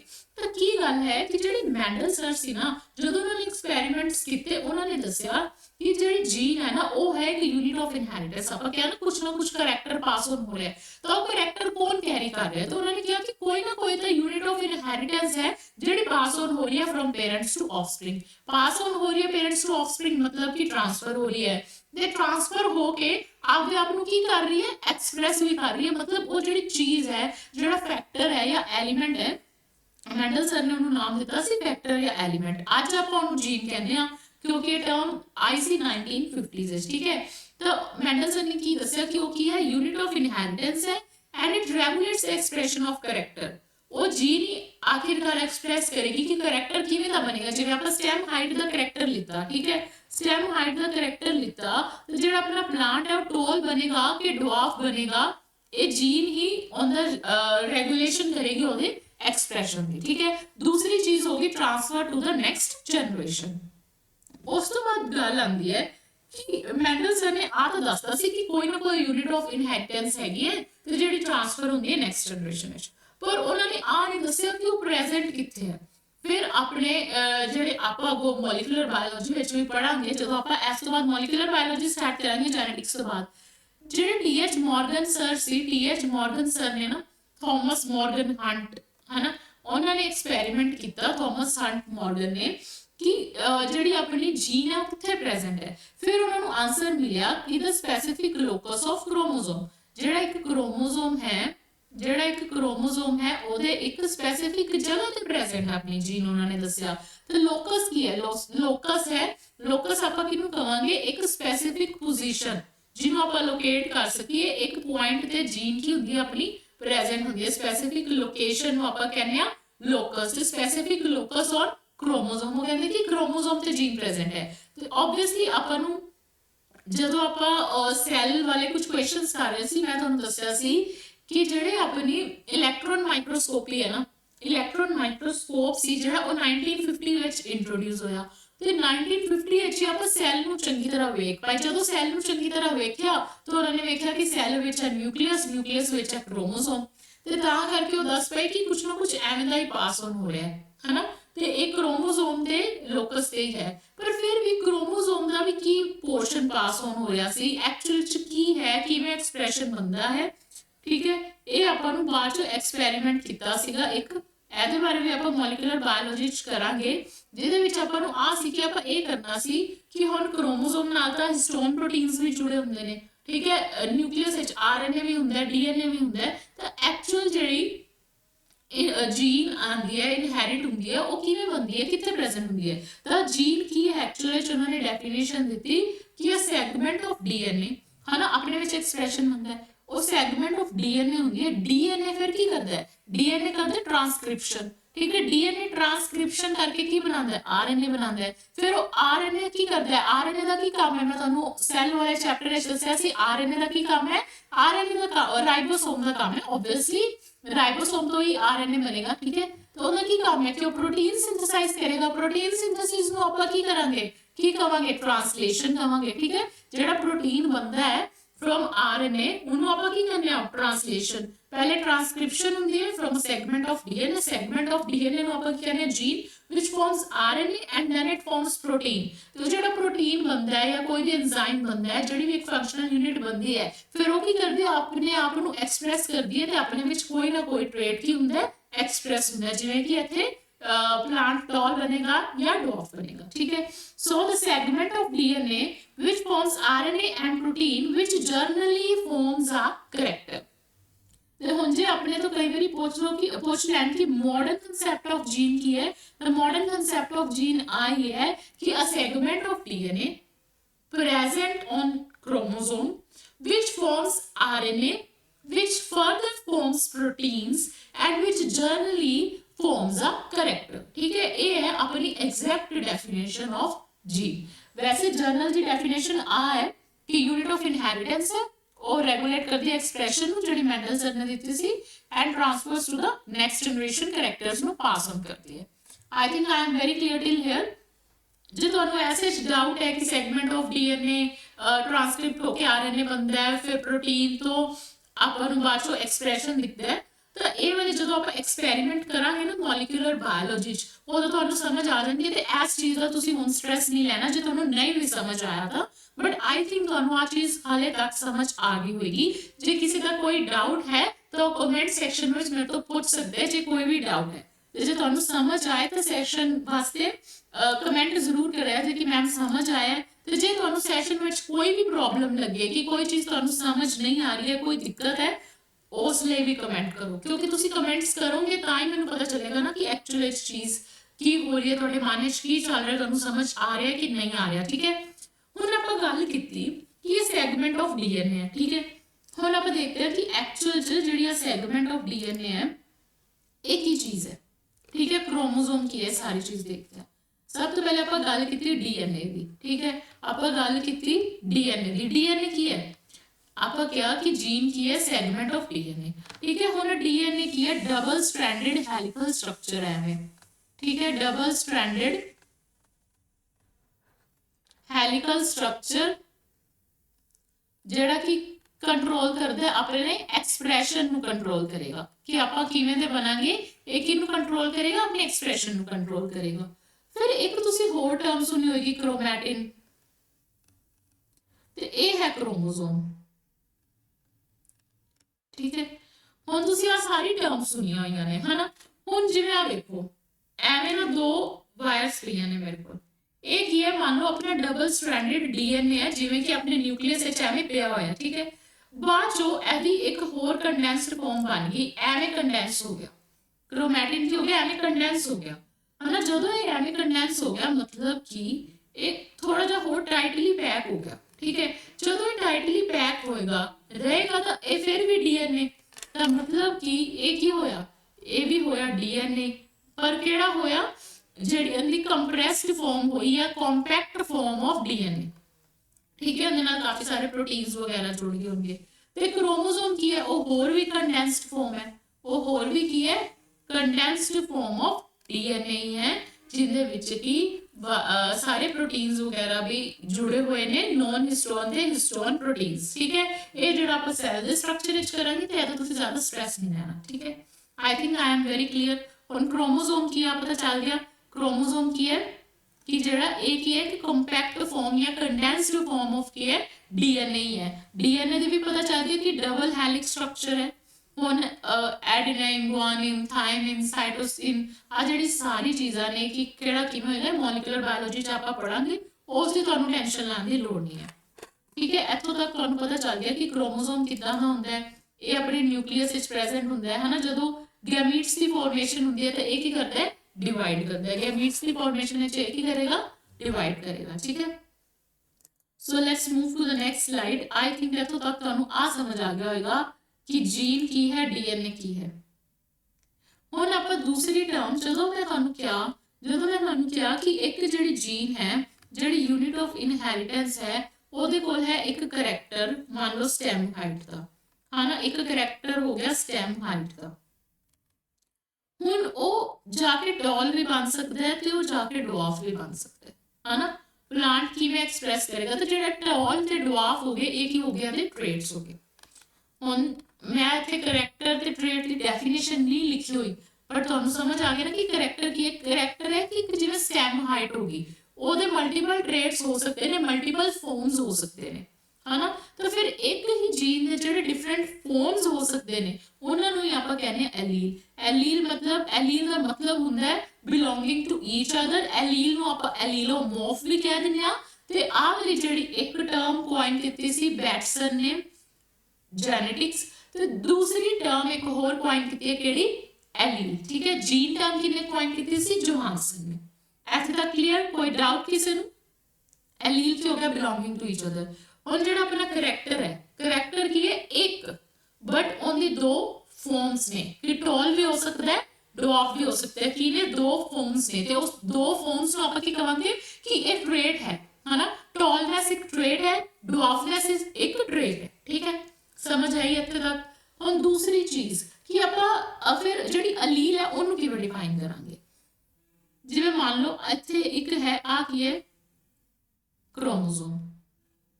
एक ये होमोलोगस क्रोमोसोम। केड़ा क्रोमोसोम है, होमोलोगस क्रोमोसोम। जो गैमीट्स की फॉर्मेशन होंदी है तो अपने विच की बनता है, एक होमोलोगस क्रोमोसोम। होमोलोगस क्यों क्या है, मान लो इहदे ते एक का जीन प्रेजेंट है, ए जीन, ठीक है। इत्थे एक जीन प्रेजेंट है, बी जीन। मान लो ए जीन दा जिहड़ा काम है, जिहड़ा ए जीन दा काम है, ओहदा काम है कि उन्हें स्टेम हाइट दसनी है, ठीक है। तो फिर इहदे जिहड़े सामने जीन प्रेजेंट होएगी ना, ਜਿਹੜੀ ਸਾਹਮਣੇ ਜੀਨ ਪ੍ਰੈਜ਼ੈਂਟ ਹੋਏਗੀ ਉਹ ਵੀ ਇਹ ਜੀਨ ਹੀ ਹੋਏਗੀ। ਇਹਦੇ ਜਿਹੜੇ ਐਗਜ਼ੈਕਟਲੀ ਸਾਹਮਣੇ ਸਪੈਸੀਫਿਕ ਸੇਮ ਲੋਕਸ ਤੇ ਜਿਹੜੀ ਜੀਨ ਪ੍ਰੈਜ਼ੈਂਟ ਹੋਏਗੀ ਉਹ ਵੀ ਬੀ ਜੀਨ ਹੀ ਹੋਏਗੀ, ਠੀਕ ਹੈ। स्मॉल है, स्मॉल भी लिखते हैं। तो एक ही हो गया homologous pair of chromosome. As homologous pair of chromosome ਦੇ ਉੱਤੇ ਕੀ ਪ੍ਰੈਜ਼ੈਂਟ ਹੋਣੀਆਂ, ਸੈਗਮੈਂਟ ਆਫ ਡੀਐਨਏ ਤੇ ਜਿਹੜੀਆਂ ਕੀ ਨੇ, ਜੀਨਸ ਨੇ, ਠੀਕ ਹੈ। ਪਾਰਟਿਕੂਲਰ ਸਪੈਸੀਫਿਕ ਲੋਕਸ ਤੇ ਪ੍ਰੈਜ਼ੈਂਟ ਹੈ ਆਪਣੀ ਜੀਨ। तो फिर की है, मान लो हुण आ वाली जिहड़ी जीन है, इधर वाली ए जीन, ये किनू रिप्रेजेंट कर रही है, स्टेम हाइट नू रिप्रेजेंट कर रही है। हुण स्टेम हाइट दा इहदे कोल हो सकदा है टॉल वाला करैक्टर आए, है ना। एक एक पेरेंट तो जो गैमीट्स की फॉर्मेशन होती है, जो गैमीट्स होंगे, मान लो आ मेल पेरेंट हो गया, फीमेल पेरेंट हो गया। मेल पेरेंट कैपिटल टी है, फीमेल पेरेंट स्मॉल टी है, ठीक है। इनू भी आप सारी चीज़ों पढ़ांगे, स्मॉल टी किवें आया, कैपिटल टी किवें आया। एक गैमीट इत्थों पास ऑन होएगा, फिर फीमेल तो भी एक गैमीट पास ऑन होएगा, ठीक है। तो जिहड़ा स्टेम हाइट वाला ਜਿਹੜਾ ਫਾਦਰ ਤੋਂ ਮੰਨ ਲਓ ਪਾਸ ਔਨ ਹੋਇਆ ਕੈਪੀਟਲ ਵਾਲਾ, ਉਹ ਆਪਾਂ ਇੱਥੇ ਲਿਖ ਲਿਆ। ਦੂਸਰਾ ਆਪਾਂ ਇੱਥੇ ਲਿਖ ਲਿਆ ਕੈਪੀਟਲ ਟੀ ਵੀ ਹੋ ਸਕਦਾ, ਸਮਾਲ ਟੀ ਵੀ ਹੋ ਸਕਦਾ। ਇੱਥੇ ਤਾਂ ਮੈਂ ਇੱਕ ਐਗਜ਼ਾਮਪਲ ਲਿਖੀ ਹੈ, ਮਤਲਬ ਕੋਈ ਵੀ ਹੋ ਸਕਦਾ ਹੈ। ਪਰ ਜੀਨ ਕਿਹੜਾ ਹੋਮੋਲੋਗਸ ਸਪੈਸੀਫਿਕ ਲੋਕਸ ਤੇ, ਮਤਲਬ ਜਿਹੜੀ ਇੱਕ ਆਰਮ ਤੇ ਹੈ। ਆ ਜਿਹੜੀ ਦੋ ਆਰਮਸ ਨੇ ਨਾ, ਇਹਨਾਂ ਨੂੰ ਆਪਾਂ ਕਹਿੰਦੇ ਆ ਕ੍ਰੋਮੈਟਿਡਸ। ਇਹ ਹੁੰਦੇ ਨੇ ਸਿਸਟਰ ਕ੍ਰੋਮੈਟਿਡਸ, ਮਤਲਬ ਇੱਕ ਜਿਹੜਾ ਆਪਣਾ ਕ੍ਰੋਮੋਸੋਮ ਹੈ ਉਹਦੀਆਂ ਕੀ ਨੇ, ਦੋ ਆਰਮਸ ਨੇ। ਠੀਕ ਹੈ, ਤੇ ਜਿਹੜੀ ਆਪਣੀ ਇੱਥੇ ਜੀਨ ਪ੍ਰੈਜ਼ੈਂਟ ਹੈ, ਜਿਹੜੀ ਪੋਜੀਸ਼ਨ ਤੇ ਜਿਹੜੇ ਲੋਕਸ ਤੇ ਪ੍ਰੈਜ਼ੈਂਟ ਹੈ ਸਟੈਮ ਹਾਈਟ ਦੀ ਜੀਨ, ਉਹ ਸੇਮ ਆਰਮ ਤੇ, ਮਤਲਬ ਜਿਹੜੀ ਦੂਸਰੀ ਆਰਮ ਹੈ ਉੱਥੇ ਸੇਮ ਲੋਕੇਸ਼ਨ ਤੇ ਪ੍ਰੈਜ਼ੈਂਟ ਹੋਏਗੀ। ਠੀਕ ਹੈ, ਸੇਮ ਲੋਕੇਸ਼ਨ ਤੇ ਕੀ ਪ੍ਰੈਜ਼ੈਂਟ ਹੋਏਗੀ, ਦੂਸਰੀ ਜੀਨ ਕਿਹਦੀ ਪ੍ਰੈਜ਼ੈਂਟ ਹੋਏਗੀ, ਸਟੈਮ ਹਾਈਟ ਦੀ ਪ੍ਰੈਜ਼ੈਂਟ ਹੋਏਗੀ। ਹੁਣ ਜੇ ਬੀ ਜੀਨ ਮੰਨ ਲਓ ਫਲਾਵਰ ਕਲਰ ਦੀ ਹੈ, ਫਲਾਵਰ ਕਲਰ ਦੀ ਜੀਨ ਹੈ, ਤਾਂ ਜਿਹੜੀ ਸਾਹਮਣੇ ਵਾਲੀ ਆਰਮ ਹੈ, ਨਾਲ ਵਾਲੀ ਆਰਮ ਹੈ, ਉਹਦੇ ਤੇ ਵੀ ਜਿਹੜੀ ਜੀਨ ਪ੍ਰੈਜ਼ੈਂਟ ਹੋਏਗੀ ਉਹ ਆ ਵਾਲੀ ਹੀ ਪ੍ਰੈਜ਼ੈਂਟ ਹੋਏਗੀ, ਕਿਹੜੀ, ਫਲਾਵਰ ਕਲਰ ਵਾਲੀ। ਠੀਕ ਹੈ, ਤਾਂ ਕਰਕੇ ਆਪਾਂ ਇਹਨੂੰ ਕਹਿੰਦੇ ਆ ਹੋਮੋਲੋਗਸ ਪੇਅਰ ਆਫ ਕ੍ਰੋਮੋਸੋਮ। ਪਰ ਜੀਨ ਪ੍ਰੈਜ਼ੈਂਟ ਹੋ ਸਕਦੀ ਹੈ ਅਲਟਰਨੇਟ ਫਾਰਮ ਦੀ। ਹੁਣ ਉਹ ਜੀਨ ਫੀਮੇਲ ਪੇਰੈਂਟ ਤੋਂ ਸਮਾਲ ਟੀ ਵੀ ਆ ਸਕਦੀ ਹੈ, ਯਾਨੀ ਕਿ ਰਿਸੈਸਿਵ ਵਾਲੀ, ਜਾਂ ਕੈਪੀਟਲ ਟੀ ਵੀ ਆ ਸਕਦੀ ਹੈ, ਯਾਨੀ ਕਿ ਡੋਮੀਨੈਂਟ ਵਾਲੀ। ਠੀਕ ਹੈ, the alternate form of one gene which are present on the same pair of homologous chromosome and regulate the different forms of expression. Different forms of expression की हो गया, trait, and the which he trait the definition छुपी है। ठीक है, the expression of different forms of character ਨੂੰ ਆਪਾਂ ਕੀ ਕਵਾਂਗੇ, trait ਕਵਾਂਗੇ। ਤੇ allele ਕਿਹਨੂੰ ਕਵਾਂਗੇ, alternative form of one gene which are present on the same locus of the homologous pair of chromosome and which regulates the different forms of character। ਜੇ ਮੰਨ ਲਓ ਮੇਲ ਪੇਰੈਂਟ ਤੋਂ ਵੀ ਆਇਆ ਸੀ ਕੈਪੀਟਲ ਟੀ, ਫੀਮੇਲ ਪੇਰੈਂਟ ਤੋਂ ਆਇਆ ਸੀ small T, ਮਤਲਬ ਕਿ ਇੱਥੇ ਮੰਨ ਲਓ ਸਮਾਲ ਟੀ ਪ੍ਰੈਜ਼ੈਂਟ ਹੈ, ਤਾਂ ਜਿਹੜਾ ਆਪਣਾ ਜ਼ਾਈਗੋਟ ਬਣੇਗਾ ਜਾਂ ਜਿਹੜਾ ਵੀ ਬੱਚਾ ਬਣੇਗਾ ਉਹਦੇ ਵਿੱਚ ਕੈਪੀਟਲ ਟੀ ਸਮਾਲ ਟੀ ਆਏਗਾ। ਠੀਕ ਹੈ, ਜੇ ਮੰਨ ਲਓ ਫੀਮੇਲ ਦਾ ਵੀ ਕੈਪੀਟਲ ਟੀ ਹੁੰਦਾ ਤਾਂ ਆਵਲਾ ਬਣ ਜਾਂਦਾ। ਤੇ ਇਹ ਡਿਪੈਂਡ ਕਰਦਾ ਕਿ ਗੈਮੀਟਸ ਤੇ ਕਿਵੇਂ ਮੰਨਦੇ ਨੇ ਉਹ। ਠੀਕ ਹੈ, ਆਈ ਥਿੰਕ ਤੁਹਾਨੂੰ ਅਲੀਲ ਦੀ ਡੈਫੀਨੇਸ਼ਨ ਸਮਝ ਆਈ ਹੋਏਗੀ। ਤੇ ਅਲੀਲ ਨੂੰ ਆਪਾਂ ਹੋਰ ਵੀ ਕੀ ਕਹਿੰਦੇ ਆ, allelomorph. I think I am very clear till here. ਤੁਹਾਨੂੰ ਅਲੀਲ ਦੀ ਡੈਫੀਨੇਸ਼ਨ ਸਮਝ ਆਈ ਚੰਗੀ ਤਰ੍ਹਾਂ। ਤੇ ਜੇ ਤੁਹਾਨੂੰ ਡੈਫੀਨੇਸ਼ਨ ਤੇ ਸਾਰੀ ਚੀਜ਼ਾਂ ਚੰਗੀ ਤਰ੍ਹਾਂ ਸਮਝ ਆ ਰਹੀਆਂ ਨੇ ਤੇ ਕਮੈਂਟ ਸੈਕਸ਼ਨ ਵਿੱਚ ਮੈਨੂੰ ਕਮੈਂਟ ਕਰਕੇ ਦੱਸਣਾ ਹੈ। ਤੇ ਜੇ ਤੁਹਾਨੂੰ ਕੋਈ ਡਾਊਟ ਹੈ ਉਹ ਵੀ ਤੁਸੀਂ ਚੰਗੀ ਤਰ੍ਹਾਂ ਇੱਥੇ ਪੁੱਛਣਾ ਹੈ। ਤੁਹਾਡੀ ਸਪੈਸ਼ਲ ਡਿਮਾਂਡ ਤੇ ਮੈਂ ਤੁਹਾਡੀ ਮਰਜ਼ੀ ਦੇ ਨਾਲ ਪੁੱਛ ਕੇ ਆ ਚੈਪਟਰ ਲੈ ਕੇ ਆਈ ਹਾਂ। ਹੁਣ ਤੁਸੀਂ ਇਹਨੂੰ ਚੰਗੀ ਤਰ੍ਹਾਂ ਪੜ੍ਹਨਾ ਹੈ। ਠੀਕ ਹੈ, ਮੈਨੂੰ ਵੀ ਤਾਂ ਹੀ ਮੋਟੀਵੇਸ਼ਨ ਆਏਗੀ ਜੇ ਤੁਸੀਂ ਪੜ੍ਹੋਗੇ ਤਾਂ। ਬਾਕੀ ਤੁਹਾਨੂੰ ਇਹਦਾ ਉਹ ਮਿਲ ਜਾਏਗਾ ਸੈਸ਼ਨ ਦਾ ਜਿਹੜਾ ਲਿੰਕ ਹੈ ਉਹ ਤੁਹਾਨੂੰ ਮੈਂ ਹੁਣੇ ਪ੍ਰੋਵਾਈਡ ਕਰ ਦਾਂਗੀ। ਨਾਲ ਦੀ ਨਾਲ ਤੁਹਾਨੂੰ PDF ਵੀ ਪ੍ਰੋਵਾਈਡ ਕਰ ਦਾਂਗੀ ਇਹਦੀ। ਤੁਸੀਂ ਆਹ ਟੈਨਸ਼ਨ ਨਹੀਂ ਲੈਣੀ ਕਿ ਪੜ੍ਹਨਾ ਕਿੱਥੋਂ ਹੈ, ਕਿਵੇਂ ਪੜ੍ਹਨਾ ਹੈ, ਬਟ ਤੁਸੀਂ ਲੈਕਚਰ ਲਗਾਓ, ਆਪਦੇ ਨੋਟਸ ਬਣਾਓ। ਮੈਂ ਤਾਂ ਕਹਿੰਦੀ ਹਾਂ ਨੋਟਸ ਨਾ ਵੈਸੇ ਮੈਂ ਤੁਹਾਨੂੰ ਹੈਂਡ ਰਿਟਨ ਪ੍ਰੋਵਾਈਡ ਕਰਾਂਗੀ, ਪਰ ਜੇ ਤੁਸੀਂ ਆਪਦੇ ਨੋਟਸ ਬਣਾਉਂਦੇ ਹੋ ਨਾ ਉਹਦੇ ਵਰਗੀ ਕੋਈ ਵੀ ਰੀਸ ਨਹੀਂ ਹੁੰਦੀ। ਆਪਦੇ ਨੋਟਸ ਬਣਾਓਗੇ, ਇਹਨੂੰ ਲਿਖੋਗੇ, ਪੋਜ਼ ਕਰਕੇ ਲਿਖੋ, ਲੈਕਚਰ ਨੂੰ ਰਿਵਾਈਜ਼ ਕਰੋ। ਮੈਂ ਤੁਹਾਨੂੰ ਕਦੇ ਆ ਕੇ ਆਈ ਨਹੀਂ ਕਿ ਤੁਸੀਂ ਪ੍ਰੀਮੀਅਰ ਸੈਸ਼ਨ ਵਿੱਚ ਆ ਕੇ ਮੇਰਾ ਲਾਈਵ ਕਾਊਂਟ ਵਧਾਓ ਜਾਂ ਵੇਖੋ, ਹਨਾ। ਕੋਈ ਉਹ ਚੀਜ਼ ਦੀ ਲੋੜ ਨਹੀਂ ਹੈ ਮੈਨੂੰ। ਤੁਸੀਂ ਬਸ ਚੰਗੀ ਤਰ੍ਹਾਂ ਦੁਬਾਰਾ ਚਾਹੇ ਸੈਸ਼ਨ ਨੂੰ ਦੇਖੋ, ਆਪਦੇ ਨੋਟਸ ਬਣਾਓ, ਵੀਡੀਓ ਨੂੰ ਪੋਜ਼ ਕੀਤਾ, ਫਿਰ ਆਪਦੇ ਨੋਟਸ ਲਿਖੇ, ਨਾਲ ਨੋਟਸ ਬਣਾ ਲਓ ਜਾਂ ਬਾਅਦ ਵਿੱਚ ਨੋਟਸ ਬਣਾਓ। ਠੀਕ ਹੈ, ਨੋਟਸ ਜ਼ਰੂਰ ਬਣਾਓ ਆਪਦੇ, ਭਾਵੇਂ ਛੋਟੇ ਪੁਆਇੰਟਸ ਲਿਖੋ ਕਿ ਜਦੋਂ ਤੁਸੀਂ ਰਿਵਾਈਜ਼ ਕਰਨਾ ਹੋਏ ਨਾ ਤਾਂ ਮੁਸ਼ਕਿਲ ਨਾ ਆਏ। ਤੇ ਤੁਹਾਨੂੰ PDF ਕਿੱਥੇ ਮਿਲੇਗਾ, on the channel Master Cadre Science by Ridham ma'am. ਤੇ ਮੈਂ ਟੈਲੀਗ੍ਰਾਮ ਦਾ ਲਿੰਕ ਵੀ ਥੱਲੇ ਜੁਆਇਨ ਕਰ ਦਾਂਗੀ। ਤੇ ਜਿਨ੍ਹਾਂ ਨੇ ਸੈਸ਼ਨ ਨੂੰ ਹਜੇ ਤੱਕ ਵੀ ਲਾਈਕ ਨਹੀਂ ਕੀਤਾ, ਪਲੀਜ਼ ਸੈਸ਼ਨ ਨੂੰ ਲਾਈਕ ਕਰੋ ਤੇ ਇਹਨੂੰ ਜ਼ਿਆਦਾ ਤੋਂ ਜ਼ਿਆਦਾ ਸ਼ੇਅਰ ਕਰੋ ਜਿਹੜੇ ਵੀ ਤੁਹਾਡੇ ਫਰੈਂਡਸ ਨੇ, ਤਾਂ ਕਿ ਉਹ ਦੇਖ ਸਕਣ। ਠੀਕ ਹੈ, ਹੁਣ ਆਪਾਂ ਜਦੋਂ ਦੇਖਿਆ ਕਿ ਕਰੈਕਟਰਸ ਕੀ ਹੋਏ, ਅਲੀਲਸ ਦੇ ਡਿਫਰੈਂਟ ਫਾਰਮਸ ਆਫ ਅਲੀਲ ਕੀ ਕਰਦਾ, ਡਿਫਰੈਂਟ ਫਾਰਮਸ ਆਫ ਕਰੈਕਟਰਸ ਨੂੰ ਐਕਸਪ੍ਰੈਸ ਕਰਦਾ ਹੈ। ਮਤਲਬ ਕਿ ਇੱਕ ਹੋਮੋਲੋਗਸ ਪੇਅਰ ਤੇ ਦੋ ਜੀਨਸ ਪ੍ਰੈਜ਼ੈਂਟ ਹੋਣਗੀਆਂ। ਫਿਰ ਉਹਦੇ ਵਿੱਚੋਂ ਇੱਕ ਜਿਹੜਾ ਟ੍ਰੇਟ ਹੈ ਉਹ ਆਪਦੇ ਆਪ ਨੂੰ ਆਪਾਂ ਕੀ ਕਰਨੇ ਆ, ਜਿਵੇਂ ਦੋ ਜੀਨਸ ਨੇ ਹਨਾ, ਆਪਾਂ ਕੀ ਕਿਹਾ ਸੀ, ਕੈਪੀਟਲ ਟੀ ਸਮਾਲ ਟੀ ਵੀ ਆ ਸਕਦਾ ਹੈ, ਕੈਪੀਟਲ ਟੀ ਵੀ ਆ ਸਕਦਾ ਹੈ, ਜਾਂ ਸਮਾਲ ਟੀ ਵੀ ਆ ਸਕਦਾ ਹੈ। ਠੀਕ ਹੈ, ਹੁਣ ਜਿਹੜੇ ਆ ਨੇ ਦੋਵੇਂ, ਇਹ ਕੀ ਨੇ, ਇਹ ਹੋਮੋਜ਼ਾਈਗਸ ਕੰਡੀਸ਼ਨ ਹੈ। ਇਹਨੂੰ ਆਪਾਂ ਕੀ ਕਵਾਂਗੇ, ਹੋਮੋਜ਼ਾਈਗਸ ਕੰਡੀਸ਼ਨ। ਮਤਲਬ ਕਿ ਜਿੰਦੇ ਵਿੱਚ ਜਿਹੜਾ ਆਪਾਂ ਹੁਣੇ ਕੀਤਾ ਸੀ pair of chromosome, pair of homologous chromosome, ਇਹਦੇ ਤੇ ਜਿਹੜੀਆਂ ਜੀਨਸ ਪ੍ਰੈਜ਼ੈਂਟ ਨੇ, ਭਾਵੇਂ ਉਹ ਕੈਪੀਟਲ ਟੀ ਪ੍ਰੈਜ਼ੈਂਟ ਹੋਵੇ, ਭਾਵੇਂ ਉਹ ਸਮਾਲ ਟੀ ਪ੍ਰੈਜ਼ੈਂਟ ਹੋਏ, ਜਿਹੜੀ ਉਹ ਚੀਜ਼ ਪ੍ਰੈਜ਼ੈਂਟ ਹੈ ਉਹ ਸਿਮਿਲਰ ਪ੍ਰੈਜ਼ੈਂਟ ਹੈ, ਤਾਂ ਆਪਾਂ ਉਹਨਾਂ ਨੂੰ ਕੀ ਕਵਾਂਗੇ ਕਿ ਇਹ ਕਿਹੜੀ ਕੰਡੀਸ਼ਨ ਵਿੱਚ ਨੇ, ਇਹ ਹੋਮੋਜ਼ਾਈਗਸ ਕੰਡੀਸ਼ਨ ਵਿੱਚ ਨੇ। ਤੇ ਜੇ ਮੰਨ ਲਓ ਇੱਕ ਹੋਏ ਕੈਪੀਟਲ ਟੀ ਤੇ ਦੂਸਰਾ ਹੋਏ ਸਮਾਲ ਟੀ, ਤਾਂ ਆਪਾਂ ਕੀ ਕਵਾਂਗੇ ਜਿਹੜਾ ਜ਼ਾਈਗੋਟ ਬਣਿਆ ਉਹ ਕਿਹੜਾ ਹੈ, ਹੈਟਰੋਜ਼ਾਈਗੋਟ ਬਣਿਆ। ਤੇ ਜਿਹੜੀ ਜੀਨੋਟਾਈਪ ਆਪਾਂ ਲਿਖਾਂਗੇ ਕਿਵੇਂ ਦਾ ਹੈ, ਹੈਟਰੋਜ਼ਾਈਗਸ ਹੈ। ਠੀਕ ਹੈ, ਆਪਾਂ ਕੀ ਕਵਾਂਗੇ ਕਿਵੇਂ ਦਾ, ਹੈਟਰੋਜ਼ਾਈਗਸ ਹੈ, ਇਹਨੂੰ ਕੀ ਆਪਾਂ ਕਵਾਂਗੇ ਹੈਟਰੋਜ਼ਾਈਗੋਟ। ਠੀਕ ਹੈ, ਤੇ ਇਹਨੂੰ ਆਪਾਂ ਕੀ ਕਵਾਂਗੇ ਜਿਹੜੇ ਦਾ ਸੇਮ ਹੀ ਟ੍ਰੇਟ ਹੋਣ ਉਹਨੂੰ ਆਪਾਂ ਕਵਾਂਗੇ ਹੋਮੋਜ਼ਾਈਗੋਟ।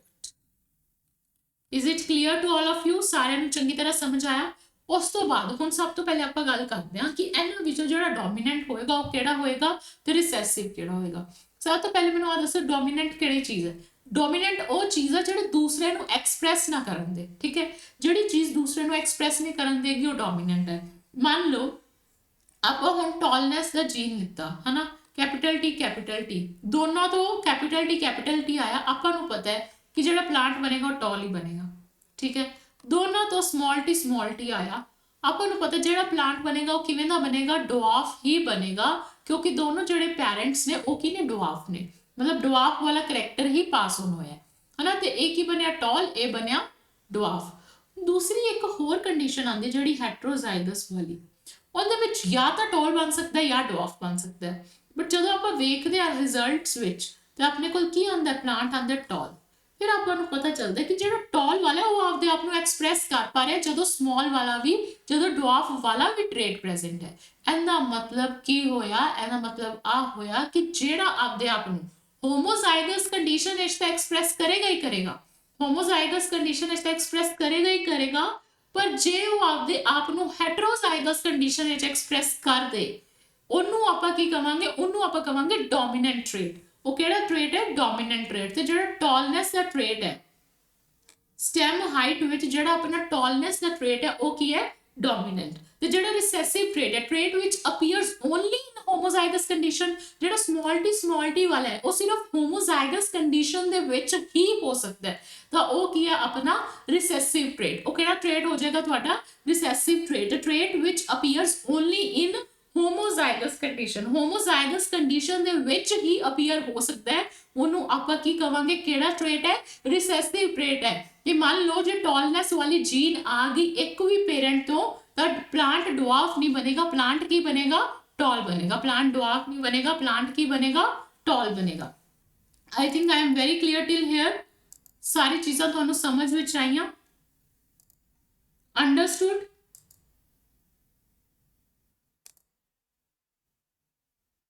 ਹੁਣ ਆਪਾਂ ਗੱਲ ਕਰਨੇ ਆ, ਹੁਣ ਆਪਾਂ ਗੱਲ ਕੀਤੀ ਕਿ ਜਿਹੜਾ ਟ੍ਰੇਟ ਬਣਿਆ ਡੋਮੀਨੈਂਟ ਕਿਹੜਾ ਬਣਿਆ, ਜਿਹੜਾ ਆਪਦੇ ਆਪ ਨੂੰ ਹੋਮੋਜ਼ਾਈਗਸ ਤੇ ਹੈਟਰੋਜ਼ਾਈਗਸ ਕੰਡੀਸ਼ਨ ਦੋਵਾਂ ਚ ਐਕਸਪ੍ਰੈਸ ਕਰ ਪਾਇਆ। ਤੇ ਜਿਹੜਾ ਜੀਨੋਟਾਈਪ ਆ ਉਹ ਕਿਹੜਾ ਬਣਿਆ, sorry I am really very sorry. ਤੇ ਜੀਨੋਟਾਈਪ ਕੀ ਹੁੰਦਾ, ਜਿਹੜਾ ਆਪਾਂ ਜੈਨੇਟਿਕ ਕਨਸਟੀਟਿਊਸ਼ਨ ਵੇਖਿਆ। ਹੁਣ ਆਪਾਂ ਦੇਖਦੇ ਹਾਂ ਜਿਹੜੇ ਫੀਨੋਟਾਈਪ ਹੈ ਆਪਣੀ, ਫੀਨੋਟਾਈਪ ਕੀ ਹੁੰਦੀ ਹੈ, ਜਿਹੜਾ physical appearance of character, physical appearance of character ਜਾਂ ਜਿਹੜਾ ਐਕਸਪ੍ਰੈਸ਼ਨ ਆਫ ਕਰੈਕਟਰ ਹੈ, physical appearance of a character ਜਾਂ ਜਿਹੜਾ ਆਪਣਾ ਐਕਸਪ੍ਰੈਸ਼ਨ ਆਫ ਕਰੈਕਟਰ ਹੈ ਉਹ ਕੀ ਹੋਏਗਾ। ਠੀਕ ਹੈ, ਫਿਜ਼ੀਕਲ ਅਪੀਅਰੈਂਸ ਆਫ ਕਰੈਕਟਰ ਜਾਂ ਆਪਣਾ ਜਿਹੜਾ ਐਕਸਪ੍ਰੈਸ਼ਨ ਆਫ ਕਰੈਕਟਰ ਹੈ ਉਹ ਕੀ ਹੋਏਗਾ। ਜਿਹੜਾ ਆਪਣਾ ਪਲਾਂਟ ਹੈ, ਕੈਪੀਟਲ ਟੀ ਜਦੋਂ ਕੈਪੀਟਲ ਟੀ ਸੀ ਤਾਂ ਉਹ ਬਣਿਆ ਟਾਲ, ਜਦੋਂ capital T small T C ਉਦੋਂ ਵੀ ਬਣਿਆ ਉਹ ਟਾਲ, ਜਦੋਂ ਸਮਾਲ ਟੀ ਸੀ ਉਦੋਂ ਬਣਿਆ ਡਵਾਰਫ। ਤੇ ਇਹ ਆਪਾਂ ਨੂੰ ਕੀ ਹੈ, ਫਿਜ਼ੀਕਲੀ ਐਕਸਪ੍ਰੈਸਡ ਹੈ, ਆਪਾਂ ਨੂੰ ਫਿਜ਼ੀਕਲੀ ਦਿਖ ਰਿਹਾ। ਠੀਕ ਹੈ, ਇਹਦੀ ਫਿਜ਼ੀਕਲ ਅਪੀਅਰੈਂਸ ਹੈ। ਤੇ ਜਿਹੜੀ ਆਪਾਂ ਨੂੰ ਚੀਜ਼ ਦਿਖ ਸਕੇ, ਜਿਹਦੀ ਕੋਈ ਵਿਜ਼ਿਬਿਲਿਟੀ ਹੈ, ਉਹਨੂੰ ਆਪਾਂ ਕੀ ਕਵਾਂਗੇ, ਉਹਨੂੰ ਆਪਾਂ ਕਵਾਂਗੇ ਫੀਨੋਟਾਈਪ। ਉਹ ਕੀ ਆਪਣੀ ਫੀਨੋਟਾਈਪ। ਤੇ ਫਿਰ ਜੀਨੋਟਾਈਪ ਕੀ ਹੈ, ਜੀਨੋਟਾਈਪ ਹੈ ਕਿ ਜਿਹੜੀ ਆਪਣੀ ਜੈਨੇਟਿਕ ਕਨਸਟੀਟਿਊਸ਼ਨ ਕੀ ਹੈ। ਹੁਣ ਜਿਹੜਾ ਕੈਪੀਟਲ ਟੀ ਹੈ ਜਾਂ ਕੈਪੀਟਲ ਟੀ ਸਮਾਲ ਟੀ ਹੈ ਹਨਾ, ਇਹ ਦੋਨੋਂ ਡਿਫਰੈਂਟ ਨੇ, ਪਰ ਇਹਨਾਂ ਦਾ ਜਿਹੜਾ ਐਕਸਪ੍ਰੈਸ਼ਨ ਹੈ, ਜਿਹੜਾ ਇਹਨਾਂ ਦਾ ਐਕਸਪ੍ਰੈਸ਼ਨ ਹੈ ਉਹ ਤਾਂ ਕੀ ਹੈ, ਕੈਪੀਟਲ ਟਾਲ ਵਾਲਾ ਹੀ ਆਇਆ ਹਨਾ। ਬਟ ਆਪਾਂ ਨੂੰ ਪਤਾ ਹੈ ਕਿ ਜਿਹੜਾ ਕੈਪੀਟਲ ਟੀ ਹੈ ਤੇ ਕੈਪੀਟਲ ਟੀ ਤੇ ਕੈਪੀਟਲ ਟੀ ਸਮਾਲ ਟੀ ਦੋਵੇਂ ਅਲੱਗ-ਅਲੱਗ ਚੀਜ਼ਾਂ ਨੇ। ਮਤਲਬ ਕਿ ਜੀਨੋਟਾਈਪ ਕੀ ਹੈ, genetic constitution of a gene. Genetic constitution या genetic makeup of a gene is known as genotype. ਉਹਨੂੰ ਆਪਾਂ ਕੀ ਬੋਲਦੇ ਆ, genotype ਬੋਲਦੇ ਆ। ਠੀਕ ਹੈ, ਇੱਥੇ ਤੱਕ ਆ ਚੀਜ਼ ਕਲੀਅਰ, genotype phenotype ਕਲੀਅਰ ਹੋ ਗਿਆ ਸਾਰਿਆਂ ਨੂੰ। Let's move to the next thing. ਹੁਣ ਆਪਣੀ ਦੂਸਰੀ ਚੀਜ਼ ਹੈ, ਇਹ ਆਪਣੀ ਜਿਹੜੀ ਜਰਨਲ ਟਰਮੀਨੋਲੋਜੀਸ ਨੇ ਨਾ ਇੱਥੇ ਤੱਕ ਖਤਮ ਹੁੰਦੀਆਂ। ਹੁਣ ਆਪਾਂ ਗੱਲ ਕਰਾਂਗੇ ਮੈਂਡਲ ਸਰ ਬਾਰੇ ਤੇ ਮੈਂਡਲ ਸਰ ਦੇ ਐਕਸਪੈਰੀਮੈਂਟਸ ਬਾਰੇ ਤੇ ਉਹਨਾਂ ਨੇ ਆ ਚੀਜ਼ ਕਿਉਂ ਚੂਜ਼ ਕੀਤੀ, ਪੀ ਕਿਉਂ ਚੂਜ਼ ਕੀਤਾ। ਆਪਾਂ ਨੇ ਸਾਰੇ ਸਵਾਲਾਂ ਦਾ ਜਵਾਬ ਦੇਣਾ ਹੈ। ਸਭ ਤੋਂ ਪਹਿਲੇ ਆਪਾਂ ਮੈਂਡਲ ਸਰ ਬਾਰੇ ਥੋੜਾ ਜਿਹਾ ਜਾਣਦੇ ਹਾਂ, ਠੀਕ ਹੈ। ਇਹ ਜਿਹੜੇ ਆਪਣੇ ਸਾਇੰਟਿਸਟ ਸੀ, ਇਹਨਾਂ ਨੇ ਐਕਸਪੈਰੀਮੈਂਟ ਕੀਤੇ 1856 ਤੋਂ ਲੈ ਕੇ 1863 ਤੱਕ। ਇਹਨਾਂ ਨੇ ਕੀਤੇ ਬਹੁਤ ਸਾਰੇ ਹਾਈਬ੍ਰਿਡਾਈਜੇਸ਼ਨ ਐਕਸਪੈਰੀਮੈਂਟਸ। ਕਿਵੇਂ ਦੇ ਐਕਸਪੈਰੀਮੈਂਟ ਕੀਤੇ? ਹਾਈਬ੍ਰਿਡਾਈਜੇਸ਼ਨ ਐਕਸਪੈਰੀਮੈਂਟਸ ਕੀਤੇ, ਜਿਨ੍ਹਾਂ ਵਿੱਚ ਇਹਨਾਂ ਨੇ ਹਾਈਬ੍ਰਿਡਾਈਜੇਸ਼ਨ ਐਕਸਪੈਰੀਮੈਂਟਸ ਕੀਤੇ ਤੇ ਜਿਨ੍ਹਾਂ ਵਿੱਚ ਇਹਨਾਂ ਨੇ ਮੈਥਮੈਟਿਕਲ ਲੌਜਿਕ ਲਗਾਇਆ। ਕਿਹੜਾ ਲੌਜਿਕ ਲਗਾਇਆ? ਮੈਥਮੈਟਿਕਲ ਲੌਜਿਕ ਲਗਾਇਆ ਇਹਨਾਂ ਨੇ ਤੇ ਸਟੈਟਿਸਟਿਕਲ ਲੌਜਿਕ ਲਗਾਇਆ, ਸਟੈਟਿਸਟਿਕਸ ਲਗਾਈ, ਸਟੈਟਿਸਟਿਕਸ ਲਗਾਈ ਇਹਨਾਂ ਨੇ, ਠੀਕ ਹੈ।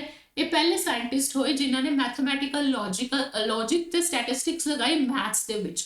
ਤਾਂ ਕਰਕੇ ਇਹਨਾਂ ਦਾ ਇੱਕ ਰੀਜ਼ਨ ਦਾ ਇਹਨਾਂ ਦਾ ਫੇਲੀਅਰ ਵੀ ਰਿਹਾ, ਕਿਉਂਕਿ ਇਹਨਾਂ ਨੂੰ ਜਦੋਂ ਇਹ ਜ਼ਿੰਦਾ ਸੀ ਉਦੋਂ ਤੱਕ ਇਹਨਾਂ ਨੂੰ ਕੋਈ ਵੀ ਕ੍ਰੈਡਿਟ ਨਹੀਂ ਮਿਲਿਆ।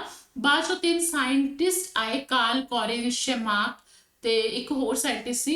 ਇਹਨਾਂ ਨੇ ਆ ਕੇ ਇਹਨਾਂ ਦੇ ਕੰਮ ਨੂੰ ਰੀਡਿਸਕਵਰ ਕੀਤਾ ਸੀ 1900s ਵਿੱਚ। ਫਿਰ ਪਤਾ ਚੱਲਿਆ ਕਿ ਮੈਂਡਲ ਸਰ ਨੇ ਤਾਂ ਬਹੁਤ ਵੱਡੀ ਡਿਸਕਵਰੀ ਕੀਤੀ ਹੈ, ਬਟ ਇਹਨਾਂ ਨੂੰ ਆਪਦੇ ਟਾਈਮ ਤੇ ਕੋਈ ਰੈਕਗਨੇਸ਼ਨ ਜ਼ਿਆਦਾ ਨਹੀਂ ਮਿਲੀ ਸੀ, ਕਿਉਂਕਿ ਇੱਕ ਤਾਂ ਆਪਣਾ ਜਿਵੇਂ ਹੁਣ ਅੱਜ ਕੱਲ੍ਹ ਸੋਸ਼ਲ ਮੀਡੀਆ ਹੈ, ਉਵੇਂ ਇਹਨਾਂ ਸੋਸ਼ਲ ਮੀਡੀਆ ਐਡਵਾਂਸ ਨਹੀਂ ਹੈਗਾ ਸੀ। ਪਬਲੀਕੇਸ਼ਨ ਵਿੱਚ ਇਹਨਾਂ ਦੀ ਇੱਕ ਅੱਧੀ ਪਬਲੀਕੇਸ਼ਨ ਵਿੱਚ ਆਇਆ ਜਿਹੜੀ ਕਿ ਜ਼ਿਆਦਾ ਫੇਮਸ ਵੀ ਨਹੀਂ ਹੈਗੀ ਸੀ। ਤੇ ਦੂਸਰਾ ਇਹਨਾਂ ਨੂੰ ਆਪ ਨੂੰ ਯਕੀਨ ਨਹੀਂ ਸੀ ਆਪਦੇ ਕੰਮ ਤੇ ਕਿ ਐਵੇਂ ਵੀ ਹੋ ਸਕਦਾ ਹੈ। ਤੀਸਰੀ ਇੱਕ ਚੀਜ਼ ਆ ਸੀ ਕਿ ਜਦੋਂ ਇਹਨਾਂ ਨੇ ਯੂਜ਼ ਕਰ ਲਈ ਮੈਥਮੈਟਿਕਲ ਲੌਜਿਕ ਬਾਇਓ ਵਾਲਿਆਂ ਨੂੰ ਵੈਸੇ ਹੀ ਸਮਝ ਨਹੀਂ ਆਉਂਦਾ, ਤੇ ਬਹੁਤ ਸਾਰੇ ਕਾਰਨ ਬਣੇ ਇਹਨਾਂ ਦੇ ਫੇਲੀਅਰ ਦੇ। ਮਤਲਬ ਕਿ ਵੈਸੇ ਫੇਲ ਨਹੀਂ ਹੋਏ, ਇਹ ਸਕਸੈਸਫੁਲ ਸੀ। ਇਹਨਾਂ ਨੂੰ ਸਾਰੀ ਚੀਜ਼ਾਂ ਦਾ ਜਿਹੜਾ ਇਹਨਾਂ ਨੇ ਕੰਕਲੂਜਨ ਕੱਢਿਆ ਉਹ ਸਹੀ ਕੱਢਿਆ ਸੀ, ਬਟ ਇਹਨਾਂ ਨੂੰ ਰੈਕਗਨੇਸ਼ਨ ਨਹੀਂ ਮਿਲੀ ਉਸ ਟਾਈਮ ਤੇ। ਵੈਸੇ ਬੁੱਕਸ ਵਿੱਚ ਜਰਨਲੀ ਫੇਲੀਅਰ ਲਿਖਿਆ ਹੁੰਦਾ, ਬਟ ਫੇਲੀਅਰ ਤਾਂ ਨਹੀਂ ਹੋਏ, ਤੁਸੀਂ ਨਹੀਂ ਉਹਨਾਂ ਨੂੰ ਉਸ ਟਾਈਮ ਸਮਝੇ, ਹਨਾ। ਮੰਨ ਲਓ ਕਈ ਵਾਰੀ ਹੁਣ ਆਪਾਂ ਕਿਸੇ ਚੀਜ਼ ਦਾ ਇੰਟਰਵਿਊ ਦੇਣ ਜਾਂਦੇ ਹਾਂ, ਕਈ ਵਾਰੀ ਸ਼ਾਇਦ ਆਪਾਂ ਉਸ ਟਾਈਮ ਤੇ ਆਪਣੇ ਆਪ ਨੂੰ ਐਕਸਪ੍ਰੈਸ ਨਹੀਂ ਕਰ ਪਾਏ, ਤਾਂ ਤੁਹਾਡਾ ਫੇਲੀਅਰ ਨਹੀਂ ਹੋਇਆ ਉਸ ਟਾਈਮ ਤੇ, ਤੁਸੀਂ ਸਹੀ ਤਰ੍ਹਾਂ ਐਕਸਪ੍ਰੈਸ ਨਹੀਂ ਕਰ ਪਾਏ। ਅਗਲੀ ਵਾਰੀ ਤੁਸੀਂ ਸਹੀ ਤਰ੍ਹਾਂ ਐਕਸਪ੍ਰੈਸ ਕਰ ਪਾਓਗੇ, ਸ਼ਾਇਦ ਤੁਹਾਨੂੰ ਉਹ ਜੌਬ ਮਿਲ ਜੇ, ਹਨਾ। ਤਾਂ ਮਤਲਬ ਉਹ ਤੁਹਾਡਾ ਇੱਕ ਫੇਲੀਅਰ ਨਹੀਂ ਹੈ, ਤਾਂ ਆਪਾਂ ਇਹਨਾਂ ਨੂੰ ਫੇਲੀਅਰ ਨਹੀਂ ਕਵਾਂਗੇ। Failure is a negative word, ਪਤਾ ਨਹੀਂ ਬੁੱਕਸ ਵਿੱਚੋਂ ਐਵੇਂ ਲਿਖਿਆ ਨਹੀਂ ਜਾਣਾ ਚਾਹੀਦਾ ਵੈਸੇ, ਕਿ ਉਹਨਾਂ ਨੂੰ ਉਸ ਟਾਈਮ ਤੇ ਰੈਕਗਨੇਸ਼ਨ ਨਹੀਂ ਮਿਲੀ, ਠੀਕ ਹੈ। ਆਹ ਚੀਜ਼ ਹੋਈ। ਦੂਸਰਾ ਫਿਰ ਇਹਨਾਂ ਨੇ ਐਕਸਪੈਰੀਮੈਂਟ ਕੀਤਾ, ਕਿਵੇਂ ਸੀ ਆਪਾਂ ਇਹ ਗੱਲ ਕਰਾਂਗੇ। ਉਸ ਤੋਂ ਪਹਿਲੇ ਆਪਾਂ ਇਹ ਗੱਲ ਕਰਾਂਗੇ ਕਿ ਇਹਨਾਂ ਨੇ ਚੂਜ਼ ਕੀ ਕੀਤਾ। ਇਹਨਾਂ ਨੇ ਚੂਜ਼ ਕੀਤਾ ਪੀ, ਤੇ ਪੀ ਦਾ ਸਾਇੰਟਿਫਿਕ ਨੇਮ ਕੀ ਹੈ? ਪੀ ਦਾ ਸਾਇੰਟਿਫਿਕ ਨੇਮ ਹੈ ਪਾਈਸਮ ਸੈਟਾਈਵਮ, ਠੀਕ ਹੈ। ਪੀ ਦਾ ਸਾਇੰਟਿਫਿਕ ਨੇਮ ਕੀ ਹੈ? ਪਾਈਸਮ ਸੈਟਾਈਵਮ। ਯਾਦ ਰੱਖਣੇ ਆਪਣਾ, ਆਪਾਂ ਬਹੁਤ ਸਾਰੇ ਸਾਇੰਟਿਫਿਕ ਨੇਮਸ ਵੀ ਕਰਾਂਗੇ ਜਦੋਂ ਉਹ ਮਤਲਬ ਕਿ ਕਿੰਗਡਮ ਵਾਲੇ ਚੈਪਟਰ ਪੜਾਂਗੇ, ਪਲਾਂਟ ਕਿੰਗਡਮ, ਐਨੀਮਲ ਕਿੰਗਡਮ। ਪਰ ਪੀ ਦਾ ਤੁਸੀਂ ਹੁਣੇ ਯਾਦ ਰੱਖ ਲਓ ਕੀ ਹੈ? ਪਾਈਸਮ ਸੈਟਾਈਵਮ, ਠੀਕ ਹੈ। ਐਵੇਂ ਚੈਪਟਰਸ ਵਿੱਚ ਜਿਹੜੀ ਕੋਈ ਚੀਜ਼ ਆਇਆ ਕਰੇਗੀ ਮੈਂ ਉਹਦਾ ਤੁਹਾਨੂੰ ਨੇਮ ਤਾਂ ਦੱਸ ਹੀ ਦਾਂਗੀ, ਠੀਕ ਹੈ। ਤੇ ਕੀ ਹੈ? ਪਾਈਸਮ ਸੈਟਾਈਵਮ। ਹੁਣ ਦੂਸਰੀ ਚੀਜ਼ ਆਪਣਾ ਕੁਐਸਚਨ ਹੈ ਕਿ ਵਾਈ ਪੀ, ਇਹਨਾਂ ਨੇ ਪੀ ਨੂੰ ਕਿਉਂ ਸਿਲੈਕਟ ਕੀਤਾ। ਸਭ ਤੋਂ ਪਹਿਲੇ ਤਾਂ ਲਾਈਫ ਸਪੈਨ ਕੀ ਸੀ? ਪੀ ਦਾ ਸ਼ਾਰਟ ਸੀ, ਠੀਕ ਹੈ। ਲਾਈਫ ਸਪੈਨ ਕਿੰਨਾ ਸੀ? 3 ਤੋਂ 4 ਮੰਥਸ ਦਾ, 3 to 4 ਮੰਥਸ ਦਾ ਇਹਦਾ ਲਾਈਫ ਸਪੈਨ ਸੀ। ਹੁਣ ਮੰਨ ਲਓ ਆਪਾਂ 25 ਇਅਰਸ ਦੇ ਆ, ਹੁਣ ਮੰਨ ਲਓ, ਹਨਾ। ਤੇ ਆਪਾਂ ਮੰਨ ਲਓ ਸਟੱਡੀ ਕਰਨ ਲੱਗੇ 70 ਸਾਲ ਦੇ ਜਿਹਦਾ ਲਾਈਫ ਸਪੈਨ 70 ਇਅਰਸ ਹੈ, ਉਸ ਤਰ੍ਹਾਂ ਦੇ ਆਰਗੈਨਿਜ਼ਮ ਦੀ ਸਟੱਡੀ ਕਰਨ ਲੱਗੀ ਹੈ। ਕੋਈ ਫਾਇਦਾ ਹੀ ਨਹੀਂ ਉਸ ਤਰ੍ਹਾਂ ਦੇ ਆਰਗੈਨਿਜ਼ਮ ਦੀ ਸਟੱਡੀ ਕਰਨ ਦੀ। ਅੱਜ ਤੁਸੀਂ 25 ਸਾਲ ਦੇ ਹੋ, ਅੱਜ ਤੁਸੀਂ ਸਟੱਡੀ ਸ਼ੁਰੂ ਕਰੋ, ਤੇ ਉਸ ਤੋਂ ਬਾਅਦ ਜਾ ਕੇ ਜਦੋਂ ਤੱਕ ਉਹਦੀ ਸਟੱਡੀ ਪੂਰੀ ਹੋਏਗੀ, ਉਹਦੇ 70 ਸਾਲ ਪੂਰੇ ਹੋਣਗੇ, ਉਸ ਤੋਂ ਪਹਿਲੇ ਤਾਂ ਸ਼ਾਇਦ ਤੁਸੀਂ ਉੱਪਰ ਚਲੇ ਜਾਓਗੇ ਜਾਂ ਆਪਾਂ ਹੀ ਉੱਪਰ ਚਲੇ ਜਾਵਾਂਗੇ, ਤਾਂ ਇਹਦਾ ਕੋਈ ਫਾਇਦਾ ਨਹੀਂ ਹੈ। ਤਾਂ ਉਹਨਾਂ ਨੇ ਕੀ ਕੀਤਾ? ਕੋਈ ਇਹੋ ਜਿਹਾ ਪਲਾਂਟ ਚੂਜ਼ ਕੀਤਾ ਜਿਹਦਾ ਲਾਈਫ ਸਪੈਨ ਕੀ ਸੀ? ਸ਼ਾਰਟ ਸੀ। ਤਾਂ ਕਿ ਉਹਦਾ ਲਾਈਫ ਸਪੈਨ ਕਿੰਨਾ ਸੀ? 3 to 4 ਮੰਥਸ ਦਾ ਸੀ। ਇਹ ਵੈਸੇ ਮਤਲਬ ਕਿ ਜਿਹੜੀ ਮੈਂ ਹੁਣ ਤੁਹਾਨੂੰ ਗੱਲ ਬੋਲੀ ਹੈ ਕਿ ਆਪਾਂ ਉੱਪਰ ਚਲੇ ਜਾਵਾਂਗੇ ਜਾਂ ਕੁਝ, ਇਹ ਮੈਂ ਕਿਸੇ ਨੂੰ ਐਵੇਂ ਲਾ ਕੇ ਨਹੀਂ ਗੱਲ ਕਹੀ ਹੈ, ਕਿ ਤੁਹਾਨੂੰ ਚੰਗੀ ਤਰ੍ਹਾਂ ਯਾਦ ਰਹੇ, ਕਿ ਰੀਜ਼ਨਸ ਯਾਦ ਰਹਿਣ ਤੁਹਾਨੂੰ ਕਿ ਕਿਹੜੇ ਰੀਜ਼ਨ ਸੀ, ਤਾਂ ਕਿ ਤੁਹਾਨੂੰ ਪੇਪਰ ਵਿੱਚ ਕੋਈ ਕਨਫਿਊਜ਼ਨ ਨਾ ਰਹੇ। ਹੋਰ ਮੇਰਾ ਕੋਈ ਵੀ ਮੋਟਿਵ ਨਹੀਂ ਹੈ, ਠੀਕ ਹੈ। ਤਾਂ ਲਾਈਫ ਸਪੈਨ ਕੀ ਸੀ? ਸ਼ਾਰਟ ਸੀ, 3 to 4 ਮੰਥਸ ਦਾ। ਉਸ ਤੋਂ ਬਾਅਦ ਦੂਸਰੀ ਗੱਲ ਕਿ ਜਿਹੜੇ ਅਸੀਂ ਪੀ ਪਲਾਂਟ ਸੀ ਉਹ ਸੀ ਈਜ਼ੀਲੀ ਕਲਟੀਵੇਬਲ, ਕਲਟੀਵੇਸ਼ਨ ਹੀ ਬਹੁਤ ਈਜ਼ੀ ਸੀ ਇਹਦੀ, ਠੀਕ ਹੈ। ਇੰਨੀ ਜ਼ਿਆਦਾ ਈਜ਼ੀ ਕਲਟੀਵੇਸ਼ਨ ਸੀ ਕਿ ਬਾਅਦ ਚੋਂ ਇਹਨੂੰ ਕੁਝ ਮੇਨਟੇਨੈਂਸ ਦੀ ਲੋੜ ਨਹੀਂ ਸੀ, ਠੀਕ ਹੈ। ਕੋਈ ਮੇਨਟੇਨੈਂਸ ਦੀ ਲੋੜ ਨਹੀਂ ਸੀ। ਉਸ ਤੋਂ ਬਾਅਦ ਦੂਸਰੀ ਇੰਪੋਰਟੈਂਟ ਚੀਜ਼, ਜਿਹੜਾ ਪੀ ਦਾ ਪਲਾਂਟ ਸੀ ਨਾ, ਇਹਦੀ ਜਿਹੜੀ ਟਰੂ ਬਰੀਡਿੰਗ ਲਾਈਨਸ ਬਣਾਉਣੀਆਂ ਸੀ। ਟਰੂ ਬਰੀਡਿੰਗ ਲਾਈਨਸ ਕੀ ਹੁੰਦਾ ਹੈ? ਉਹ ਮੈਂ ਤੁਹਾਨੂੰ ਜਦੋਂ ਐਕਸਪੈਰੀਮੈਂਟ ਕਰਾਵਾਂਗੀ ਨਾ ਉਸ ਤੋਂ ਪਹਿਲੇ ਦੱਸ ਦਾਂਗੀ। ਜਿਹੜੀ ਆਪਾਂ ਟਰੂ ਬਰੀਡਿੰਗ ਲਾਈਨਸ ਬਣਾਉਣੀਆਂ ਸੀ ਨਾ ਉਹ ਬਹੁਤ ਸੌਖੀਆਂ ਸੀ ਬਣਾਉਣੀਆਂ, ਮਤਲਬ ਜਿਹੜਾ ਇੱਕ ਹੀ ਟ੍ਰੇਟ ਹੈ ਉਹ ਆਪਾਂ ਨੂੰ ਚਾਹੀਦਾ ਹੋਵੇ ਉਹ ਈਜ਼ੀ ਸੀ। ਚਲੋ ਮੈਂ ਤੁਹਾਨੂੰ ਦੱਸ ਹੀ ਦਿੰਦੀ ਹਾਂ, ਮੈਨੂੰ ਵੀ ਐਵੇਂ ਸਾਹ ਹੀ ਨਹੀਂ ਆਉਣਾ। ਟਰੂ ਬਰੀਡਿੰਗ ਲਾਈਨਸ ਆ ਦੇਖੋ, ਮੰਨ ਲਓ ਕਿ ਜਿਵੇਂ ਇਹ ਮੇਲ ਪੇਰੈਂਟ ਹੈ, ਇਹ ਫੀਮੇਲ ਪੇਰੈਂਟ ਹੈ, ਠੀਕ ਹੈ। ਹੁਣ ਪਲਾਂਟਸ ਬਾਈਸੈਕਸ਼ੁਅਲ ਹੁੰਦੇ ਨੇ ਜਾਂ ਮਤਲਬ ਉਵੇਂ ਦੇ ਵਧੀਆ ਟ੍ਰੇਟਸ ਵਾਲੇ ਲੈ ਕੇ ਆਉਂਦੇ ਨੇ ਆਪਾਂ। ਇਹਨਾਂ ਦੀ ਰਿਪਰੋਡਕਸ਼ਨ ਹੋਈ, ਇੱਕ ਪ੍ਰੋਜੈਨੀ ਬਣੀ, ਫਿਰ ਰਿਪਰੋਡਕਸ਼ਨ ਕੀਤੀ ਇਹਨੇ, ਇੱਕ ਪ੍ਰੋਜੈਨੀ ਬਣੀ, ਹਨਾ, ਇੱਥੋਂ ਵੀ। ਤਾਂ ਇਹ ਜਿਹੜੇ ਪ੍ਰੋਜੈਨੀ ਬਣਨਗੇ ਇਹਨਾਂ ਵਿੱਚ ਕੁਛ ਨਾ ਕੁਛ ਡਿਫਰੈਂਸਿਸ ਆਉਣਗੇ, ਠੀਕ ਹੈ। ਪਰ ਜੇ ਆਪਾਂ ਇੱਕੋ ਹੀ ਪੇਰੈਂਟ, ਉਸ ਤਰ੍ਹਾਂ ਦਾ ਹੀ ਪੇਰੈਂਟ ਇੱਕੋ ਹੀ ਸਿਲੈਕਟ ਕਰਦੇ ਜਾਈਏ, ਸਿਮਿਲਰ ਪ੍ਰੋਜੈਨੀ ਡਿਫਰੈਂਟ ਫੈਮਿਲੀ ਦੇ ਨਾਂ ਲਈਏ, ਇੱਕ ਹੀ ਫੈਮਿਲੀ ਦੇ ਪੇਰੈਂਟਸ ਲੈ ਲਈਏ ਜਿਹੜੇ ਕਿ ਅੱਗੋਂ ਜਾ ਕੇ ਆਪਦੇ ਆਪ ਵਿੱਚ ਇੰਟਰਪ੍ਰੀਟ ਕਰਦੇ ਜਾਣ, ਤਾਂ ਉਹ ਸਿਮਿਲਰ ਜਿਹੜੇ ਨੇ ਬੱਚੇ ਪੈਦਾ ਕਰ ਦੇਣਗੇ ਕਿ ਜਿਹੜੇ ਉਹਨਾਂ ਦੇ ਕਰੈਕਟਰਿਸਟਿਕਸ ਆਪਾਂ ਲੈਣਾ ਚਾਹੁੰਦੇ ਹਾਂ ਕਿ ਜਿਹੜਾ ਕਰੈਕਟਰਿਸਟਿਕ ਰਵੇ ਉਹ ਰਹਿ ਸਕਦਾ ਜਨਰੇਸ਼ਨ ਵਿੱਚ, ਠੀਕ ਹੈ। ਜੇ ਆਪਾਂ ਸਿਮਿਲਰ ਟ੍ਰੇਟਸ ਦੇ ਹੀ ਪੇਰੈਂਟਸ ਦਾ ਉਹ ਕੰਬੀਨੇਸ਼ਨ ਕਰਾਵਾਂਗੇ ਕਿ ਆਪਾਂ ਚਾਹੁੰਦੇ ਹਾਂ ਕਿ ਆਪਾਂ ਰੱਖੀਏ ਆ ਵਾਲੇ ਟ੍ਰੇਟਸ, ਤਾਂ ਮੰਨ ਲਓ ਕਿ ਇੱਕ ਫੈਮਿਲੀ ਦੇ ਵਿੱਚ ਹੀ ਆਪਾਂ ਮਤਲਬ ਫੈਮਿਲੀ ਦੇ ਰਿਸ਼ਤੇਦਾਰਾਂ ਵਿੱਚ ਹੀ ਸ਼ਾਦੀਆਂ ਕਰਾਈ ਜਾਈਏ, ਤਾਂ ਕੀ ਹੋਏਗਾ, ਵੇਰੀਏਸ਼ਨ ਦੇ ਚਾਂਸਸ ਕੀ ਹੋ ਜਾਣਗੇ, ਘਟਦੇ ਜਾਣਗੇ ਫਰੋਮ ਜਨਰੇਸ਼ਨ ਟੂ ਜਨਰੇਸ਼ਨ। ਤੇ ਜਿਹੜਾ ਕਰੈਕਟਰ ਹੈ ਨਾ ਉਹ ਕੀ ਹੋ ਜਾਏਗਾ, ਸਟੇਬਲੀ ਪਾਸ ਔਨ ਹੋਣਾ ਸ਼ੁਰੂ ਹੋ ਜਾਏਗਾ। ਮੰਨ ਲਓ ਕਿ ਸਾਰਿਆਂ ਦੀ ਹਾਈਟ ਟਾਲ ਹੈ, ਹਨਾ, ਸਾਰੇ ਜ਼ਿਆਦਾ ਲੰਬੀ ਹਾਈਟ ਵਾਲੇ ਪੈਦਾ ਹੁੰਦੇ ਉਹਨਾਂ ਘਰੇ, ਤਾਂ ਮਤਲਬ ਕਿ ਸਾਰੇ ਫਿਰ ਲੰਬੀ ਹਾਈਟ ਵਾਲੇ ਪੈਦਾ ਹੋਣਗੇ। ਬਟ ਇੱਕ ਆ ਕਿ ਆਪਾਂ ਡਿਫਰੈਂਟ ਜਿਹੜੀ ਮਤਲਬ ਡਿਫਰੈਂਟ ਜਗ੍ਹਾ ਤੋਂ ਕਿਸੇ ਦੂਰ, ਹਨਾ, ਫੈਮਿਲੀ ਲੀਨੀਏਜ ਵਿੱਚ ਆਪਾਂ ਸ਼ਾਦੀ ਕਰੀਏ ਤਾਂ ਡਿਫਰੈਂਟ ਕੀ ਹੋਣਗੀਆਂ, ਵੇਰੀਏਸ਼ਨਸ ਹੋਣਗੀਆਂ, ਤਾਂ ਉਹ ਬਿਲਕੁਲ ਲੁੱਕ ਅਲਾਈਕ ਜਾਂ ਬਿਲਕੁਲ ਸਿਮਿਲਰ ਟ੍ਰੇਟਸ ਨਹੀਂ ਆਉਣਗੇ। ਕੋਈ ਕਿਸੇ ਦੀ ਹਾਈਟ ਛੋਟੀ ਹੋ ਸਕਦੀ ਹੈ, ਕਿਸੇ ਦੀ ਹਾਈਟ ਵੱਡੀ ਹੋ ਸਕਦੀ ਹੈ, ਸਾਰੀਆਂ ਚੀਜ਼ਾਂ ਹੋ ਸਕਦੀਆਂ ਨੇ, ਠੀਕ ਹੈ। ਇੱਥੇ ਤੱਕ ਤੁਹਾਨੂੰ ਆ ਚੀਜ਼ ਸਮਝ ਆਈ। ਦੂਸਰਾ ਇੱਕ ਹੋਰ ਜਿਹੜਾ ਇੰਪੋਰਟੈਂਟ ਰੀਜ਼ਨ ਸੀ, ਇੱਕ ਤਾਂ ਆਪਣੀ ਆ ਟ੍ਰੇਟਸ ਦੀ ਗੱਲ ਹੋ ਗਈ, ਟਰੂ ਬਰੀਡਿੰਗ ਵੈਰਾਈਟੀ ਹੋ ਗਈ, ਲਾਈਫ ਸਪੈਨ ਦੀ ਗੱਲ ਹੋ ਗਈ, ਈਜ਼ੀਲੀ ਕਲਟੀਵੇਬਲ ਹੋ ਗਿਆ। ਉਸ ਤੋਂ ਬਾਅਦ ਇੱਕ ਹੋਰ ਇੰਪੋਰਟੈਂਟ ਚੀਜ਼ ਸੀ ਕਿ ਜਿਹੜਾ ਪਲਾਂਟ ਸੀ ਨਾ, ਪੀ ਪਲਾਂਟ, ਉਹ ਕੀ ਸੀ, ਬਾਈਸੈਕਸ਼ੁਅਲ। ਉਹ ਬਾਈਸੈਕਸ਼ੁਅਲ ਸੀ ਤਾਂ ਆਪਾਂ ਇਹਦੇ 'ਚ ਸੈਲਫ ਪੋਲੀਨੇਸ਼ਨ ਸੀ ਉਹ ਵੀ ਕਰਾ ਸਕਦੇ ਸੀ, ਠੀਕ ਹੈ। ਬਾਈਸੈਕਸ਼ੁਅਲ ਸੀ ਤਾਂ ਆਪਾਂ ਸੈਲਫ ਪੋਲੀਨੇਸ਼ਨ ਵੀ ਕਰਾ ਸਕਦੇ ਸੀ ਇਹਦੇ ਵਿੱਚ, ਠੀਕ ਹੈ। ਸੈਲਫ ਪੋਲੀਨੇਸ਼ਨ ਵਾਸ ਆਲਸੋ ਈਜ਼ੀ। ਦੂਸਰੀ ਇੱਕ ਹੋਰ ਗੱਲ ਸੀ ਕਿ ਇਹਦੇ ਵਿੱਚ ਨਾ ਆਪਾਂ ਨੂੰ ਕੰਟਰਾਸਟਿੰਗ ਟ੍ਰੇਟਸ ਮਿਲੇ। ਇਹਦੇ ਵਿੱਚ ਕੀ ਮਿਲੇ, ਕੰਟਰਾਸਟਿੰਗ ਟ੍ਰੇਟਸ ਮਿਲੇ। ਤੇ ਕਿੰਨੇ ਕੰਟਰਾਸਟਿੰਗ ਟ੍ਰੇਟਸ ਮੈਂਡਲਸਨ ਨੇ ਲਿੱਤੇ, 7 ਪੇਅਰ, ਸੌਰੀ, ਕੰਟਰਾਸਟਿੰਗ ਕਰੈਕਟਰਸ ਮਿਲੇ। ਮੈਂ ਵੀ ਗਲਤੀ ਕਰਤੀ ਤੇ ਤੁਹਾਨੂੰ ਸਮਝਾ ਰਹੀ ਸੀ, ਮੈਂ ਗਲਤੀ ਕਰਤੀ। ਕੰਟਰਾਸਟਿੰਗ ਕਰੈਕਟਰਸ ਮਿਲੇ ਜਿਹੜੇ ਕਿ ਸੀ 7 ਪੇਅਰ ਆਫ ਕੰਟਰਾਸਟਿੰਗ ਕਰੈਕਟਰ। ਕਿੰਨੇ ਪੇਅਰ ਸੀ, 7 ਪੇਅਰਸ। ਅੱਛਾ, ਹੁਣ ਜਿਹੜਾ ਕਰੈਕਟਰ ਹੈ, ਕਰੈਕਟਰ ਕੀ ਹੈ, ਮੰਨ ਲਓ ਸਟੈਮ ਹਾਈਟ, ਤੇ ਉਹਦੇ ਟ੍ਰੇਟਸ ਕੀ ਹੋ ਸਕਦੇ ਆ, ਟਾਲ ਵੀ ਹੋ ਸਕਦਾ ਹੈ ਔਰ ਡਵਾਰਫ ਵੀ ਹੋ ਸਕਦਾ ਹੈ, ਠੀਕ ਹੈ। ਮਤਲਬ ਜਿਹੜੇ ਟ੍ਰੇਟਸ ਨੇ ਇਹ ਕੀ ਸੀ, ਕੰਟਰਾਸਟਿੰਗ ਟ੍ਰੇਟ ਸੀ, ਠੀਕ ਹੈ। ਕਿੰਨੇ ਸੀ, 7। ਇਹਨਾਂ ਸਾਰਿਆਂ ਬਾਰੇ ਆਪਾਂ ਗੱਲ ਕਰਾਂਗੇ ਕਿ 7 ਪੇਅਰ ਆਫ ਕੰਟਰਾਸਟਿੰਗ ਟ੍ਰੇਟਸ ਲਿੱਤੇ, ਠੀਕ ਹੈ। ਜਦੋਂ ਤੁਹਾਨੂੰ ਪੇਪਰ ਵਿੱਚ ਕੁਐਸਚਨ ਪੁੱਛਿਆ ਜਾਏ, ਕਿਉਂਕਿ ਨੀਟ ਦੇ ਪੇਪਰ ਵਿੱਚ ਤਾਂ ਪੁੱਛਿਆ ਜਾਂਦਾ ਹੈ, ਮਾਸਟਰ ਕੈਡਰ ਵਿੱਚ ਸ਼ਾਇਦ ਆ ਕੁਐਸਚਨ ਨਾ ਪੁੱਛਿਆ ਜਾਏ, ਪਰ ਤੁਹਾਨੂੰ ਕਲੈਰਿਟੀ ਆਫ ਕਨਸੈਪਟ ਤਾਂ ਹੋਣੀ ਚਾਹੀਦੀ ਹੈ ਕਿ 7 ਪੇਅਰ ਆਫ ਕਰੈਕਟਰ ਨੇ, ਠੀਕ ਹੈ। ਤੇ ਹਰ ਕਰੈਕਟਰ ਦੇ 2 ਫਾਰਮਸ ਨੇ, ਤੇ ਉਹ 2 ਫਾਰਮਸ ਨੂੰ ਆਪਾਂ ਕੀ ਕਵਾਂਗੇ, ਟ੍ਰੇਟ ਕਵਾਂਗੇ, ਠੀਕ ਹੈ। ਕਰੈਕਟਰ ਦੇ ਟ੍ਰੇਟਸ ਨੇ, ਟ੍ਰੇਟ 1 ਹੋ ਗਿਆ, ਟ੍ਰੇਟ 2 ਹੋ ਗਿਆ। ਤੇ ਇਹਨਾਂ ਨੇ ਕੀ ਕਿਹਾ, 7 ਪੇਅਰ ਆਫ ਕੰਟਰਾਸਟਿੰਗ ਟ੍ਰੇਟਸ, ਮਤਲਬ ਕਿ ਕੀ ਸੀ, ਪੇਅਰਸ ਵਿੱਚ ਹੈਗੇ ਸੀ ਆਪਣੇ ਜਿਹੜੇ ਕੰਟਰਾਸਟਿੰਗ ਟ੍ਰੇਟਸ ਹੈਗੇ ਸੀ। I think I am very clear. ਜੇ ਤੁਹਾਨੂੰ ਪੁੱਛਿਆ ਜਾਏ ਕਿ ਇੱਕ ਕਿੰਨੇ ਕਰੈਕਟਰ ਸੀ, ਤਾਂ 7 ਕਰੈਕਟਰਸ, ਹਨਾ। ਜੇ ਕਰੈਕਟਰਸ ਬਾਰੇ ਪੁੱਛਿਆ ਜਾਏ, ਜੇ ਟਰਮ ਆ ਗਈ ਟ੍ਰੇਟ, ਤਾਂ ਫਿਰ ਤੁਸੀਂ ਕੀ ਕਰਦੇ ਨੇ ਕਿ ਮੈਂਡਲ ਨੇ ਕਿੰਨੇ ਟ੍ਰੇਟ ਸਟੱਡੀ ਕੀਤੇ ਸੀ, ਮੰਨ ਲਓ ਤੁਹਾਨੂੰ ਪੁੱਛਿਆ ਜਾਏ, ਤਾਂ ਆਪਾਂ ਸਿੱਧਾ 7 into 2 ਕਰਕੇ ਕੀ ਦੱਸਾਂਗੇ, 14। ਆਪਣਾ ਆਨਸਰ ਕੀ ਆ ਜਾਏਗਾ, 14। ਜੇ ਤੁਹਾਨੂੰ ਕਿਹਾ ਜਾਏ ਕਿ ਕਿੰਨੀ ਟਰੂ ਬਰੀਡਿੰਗ ਲਾਈਨਸ ਬਣਾਈਆਂ ਸੀ, ਕਿੰਨੀ ਟਰੂ ਬਰੀਡਿੰਗ ਲਾਈਨਸ ਬਣਾਈਆਂ ਸੀ ਮੈਂਡਲਸਨ ਨੇ, ਟਰੂ ਬਰੀਡਿੰਗ ਲਾਈਨਸ ਕਿੰਨੀਆਂ ਬਣਾਈਆਂ ਸੀ, 14 ਟਰੂ ਬਰੀਡਿੰਗ ਲਾਈਨਸ ਬਣਾਈਆਂ ਸੀ, ਠੀਕ ਹੈ। ਜੇ ਸਟੈਮ ਹਾਈਟ ਦਾ ਕਰੈਕਟਰ ਲਿੱਤਾ ਤਾਂ ਇੱਕ ਟਰੂ ਬਰੀਡਿੰਗ ਲਾਈਨ ਬਣਾਈ ਟਾਲ ਵਾਲੀ, ਇੱਕ ਟਰੂ ਬਰੀਡਿੰਗ ਲਾਈਨ ਬਣਾਈ ਡਵਾਰਫ ਵਾਲੀ, ਠੀਕ ਹੈ। ਐਵੇਂ ਕਰਕੇ ਮੈਂਡਲਸਨ ਨੇ 14 ਟਰੂ ਬਰੀਡਿੰਗ ਪੀ ਲਾਈਨਸ ਬਣਾਈਆਂ, ਤੇ ਇਹ ਰੀਜ਼ਨ ਸੀ ਪੀ ਨੂੰ ਸਿਲੈਕਟ ਕਰਨ ਦਾ। ਆਈ ਥਿੰਕ ਤੁਹਾਨੂੰ ਆਹ ਵਾਲੀ ਚੀਜ਼ ਸਾਰੀ ਚੰਗੀ ਤਰ੍ਹਾਂ ਸਮਝ ਆਈ ਹੋਏਗੀ। ਇੱਥੇ ਤੱਕ ਜੇ ਕਿਸੇ ਨੂੰ ਕੋਈ ਡਾਊਟ ਹੈ ਤਾਂ ਕਮੈਂਟ ਸੈਕਸ਼ਨ ਵਿੱਚ ਪੁੱਛ ਸਕਦਾ ਹੈ, ਠੀਕ ਹੈ। ਦੂਸਰੀ ਚੀਜ਼ ਫਿਰ ਆਪਾਂ ਕਰਨੀ ਹੈ, ਦੂਸਰੀ ਜਿਹੜੀ ਆਪਣੀ ਚੀਜ਼ ਹੈ ਉਹ ਹੈ ਕਿ ਆਪਾਂ ਹੁਣ ਟ੍ਰੇਟਸ ਡਿਸਕਸ ਕਰਨੇ ਆ, ठीक है। ਆਪਾਂ ਜਿਹੜੀ ਪਲਾਂਟ ਹਾਈਟ ਵਾਲਾ ਟ੍ਰੇਟ ਹੈ, ਜਿਹੜਾ ਆਪਣਾ ਪਲਾਂਟ ਹਾਈਟ ਵਾਲਾ ਟ੍ਰੇਟ ਹੈ, ਉਹ ਆਪਾਂ ਕਾਫੀ ਵਾਰੀ ਡਿਸਕਸ ਕਰ ਚੁੱਕੇ ਹਾਂ। ਜਿਹੜਾ ਆਪਣਾ ਪਲਾਂਟ ਹਾਈਟ ਵਾਲਾ ਟ੍ਰੇਟ ਹੈ, ਉਹ ਆਪਾਂ ਕਾਫੀ ਵਾਰੀ ਡਿਸਕਸ ਕਰ ਚੁੱਕੇ ਹਾਂ ਕਿ ਉਹ ਕੀ ਹੋਏਗਾ, ਟੌਲ ਹੋਏਗਾ ਜਾਂ ਸ਼ਾਰਟ ਹੋਏਗਾ। ਟੌਲ ਕਿਹੜਾ ਹੈ, ਡੋਮੀਨੈਂਟ ਟ੍ਰੇਟ। ਡੋਮੀਨੈਂਟ ਟ੍ਰੇਟ ਕਿਹੜਾ ਹੈ, ਟੌਲ। ਹੁਣ ਆਪਾਂ ਗੱਲ ਕਰਨੇ ਹਾਂ ਦੂਜੇ ਟ੍ਰੇਟ ਦੀ, ਉਹ ਕੀ ਹੈ, shape of seed. Shape of seed ਜਾਂ ਤਾਂ ਰਾਉਂਡ ਹੋਏਗੀ ਜਾਂ ਕੀ ਹੋਏਗੀ, ਰਿੰਕਲਡ। ਰਾਉਂਡ ਹੋਏਗੀ ਜਾਂ ਰਿੰਕਲਡ ਹੋਏਗੀ, ਠੀਕ ਹੈ। ਰਾਉਂਡ ਵੀ ਹੋ ਸਕਦੀ ਹੈ, ਰਿੰਕਲਡ ਵੀ ਹੋ ਸਕਦੀ ਹੈ। ਰਾਉਂਡ ਵਾਲਾ ਕਿਹੜਾ ਟ੍ਰੇਟ ਹੈ, ਰਾਉਂਡ ਵਾਲਾ ਟ੍ਰੇਟ ਹੈ ਡੋਮੀਨੈਂਟ ਵਾਲਾ। ਇਹ ਤੁਸੀਂ ਸਾਰੇ ਯਾਦ ਰੱਖਣੇ, ਤਾਂ ਮੈਂ ਵਾਰੀ-ਵਾਰੀ ਰਿਪੀਟ ਕਰ ਰਹੀ ਹਾਂ। ਰਾਉਂਡ ਵਾਲਾ ਟ੍ਰੇਟ ਕਿਹੜਾ ਹੈ, ਡੋਮੀਨੈਂਟ ਵਾਲਾ। ਉਸ ਤੋਂ ਬਾਅਦ ਆਪਾਂ ਗੱਲ ਕਰਦੇ ਹਾਂ ਸੀਡ ਕਲਰ ਦੀ। ਹੁਣ ਸੀਡ ਕਲਰ ਦਾ ਜਿਹੜਾ ਡੋਮੀਨੈਂਟ ਟ੍ਰੇਟ ਹੈ, ਸੀਡ ਕਲਰ ਕਿਹੜੀ ਡੋਮੀਨੈਂਟ ਵਾਲੀ ਹੈ, ਯੈਲੋ ਵਾਲੀ। ਤੁਸੀਂ ਕਹੋਗੇ ਮੈਮ ਜਿਹੜੇ ਮਟਰ ਦੇ ਦਾਣੇ ਹੁੰਦੇ ਆ, ਜਿਹੜੇ ਮਟਰ ਦੇ ਦਾਣੇ ਹੁੰਦੇ ਆ ਉਹ ਤਾਂ ਗ੍ਰੀਨ ਕਲਰ ਦੇ ਹੁੰਦੇ ਆ। ਉਹਨੂੰ ਆਪਾਂ ਜਿਹੜਾ ਗ੍ਰੀਨ ਹੈ ਉਹ ਆਰਟੀਫਿਸ਼ਲੀ ਕਰਦੇ ਆ, ਆਰਟੀਫਿਸ਼ਲੀ ਕਲਰ ਕਰਦੇ ਆ।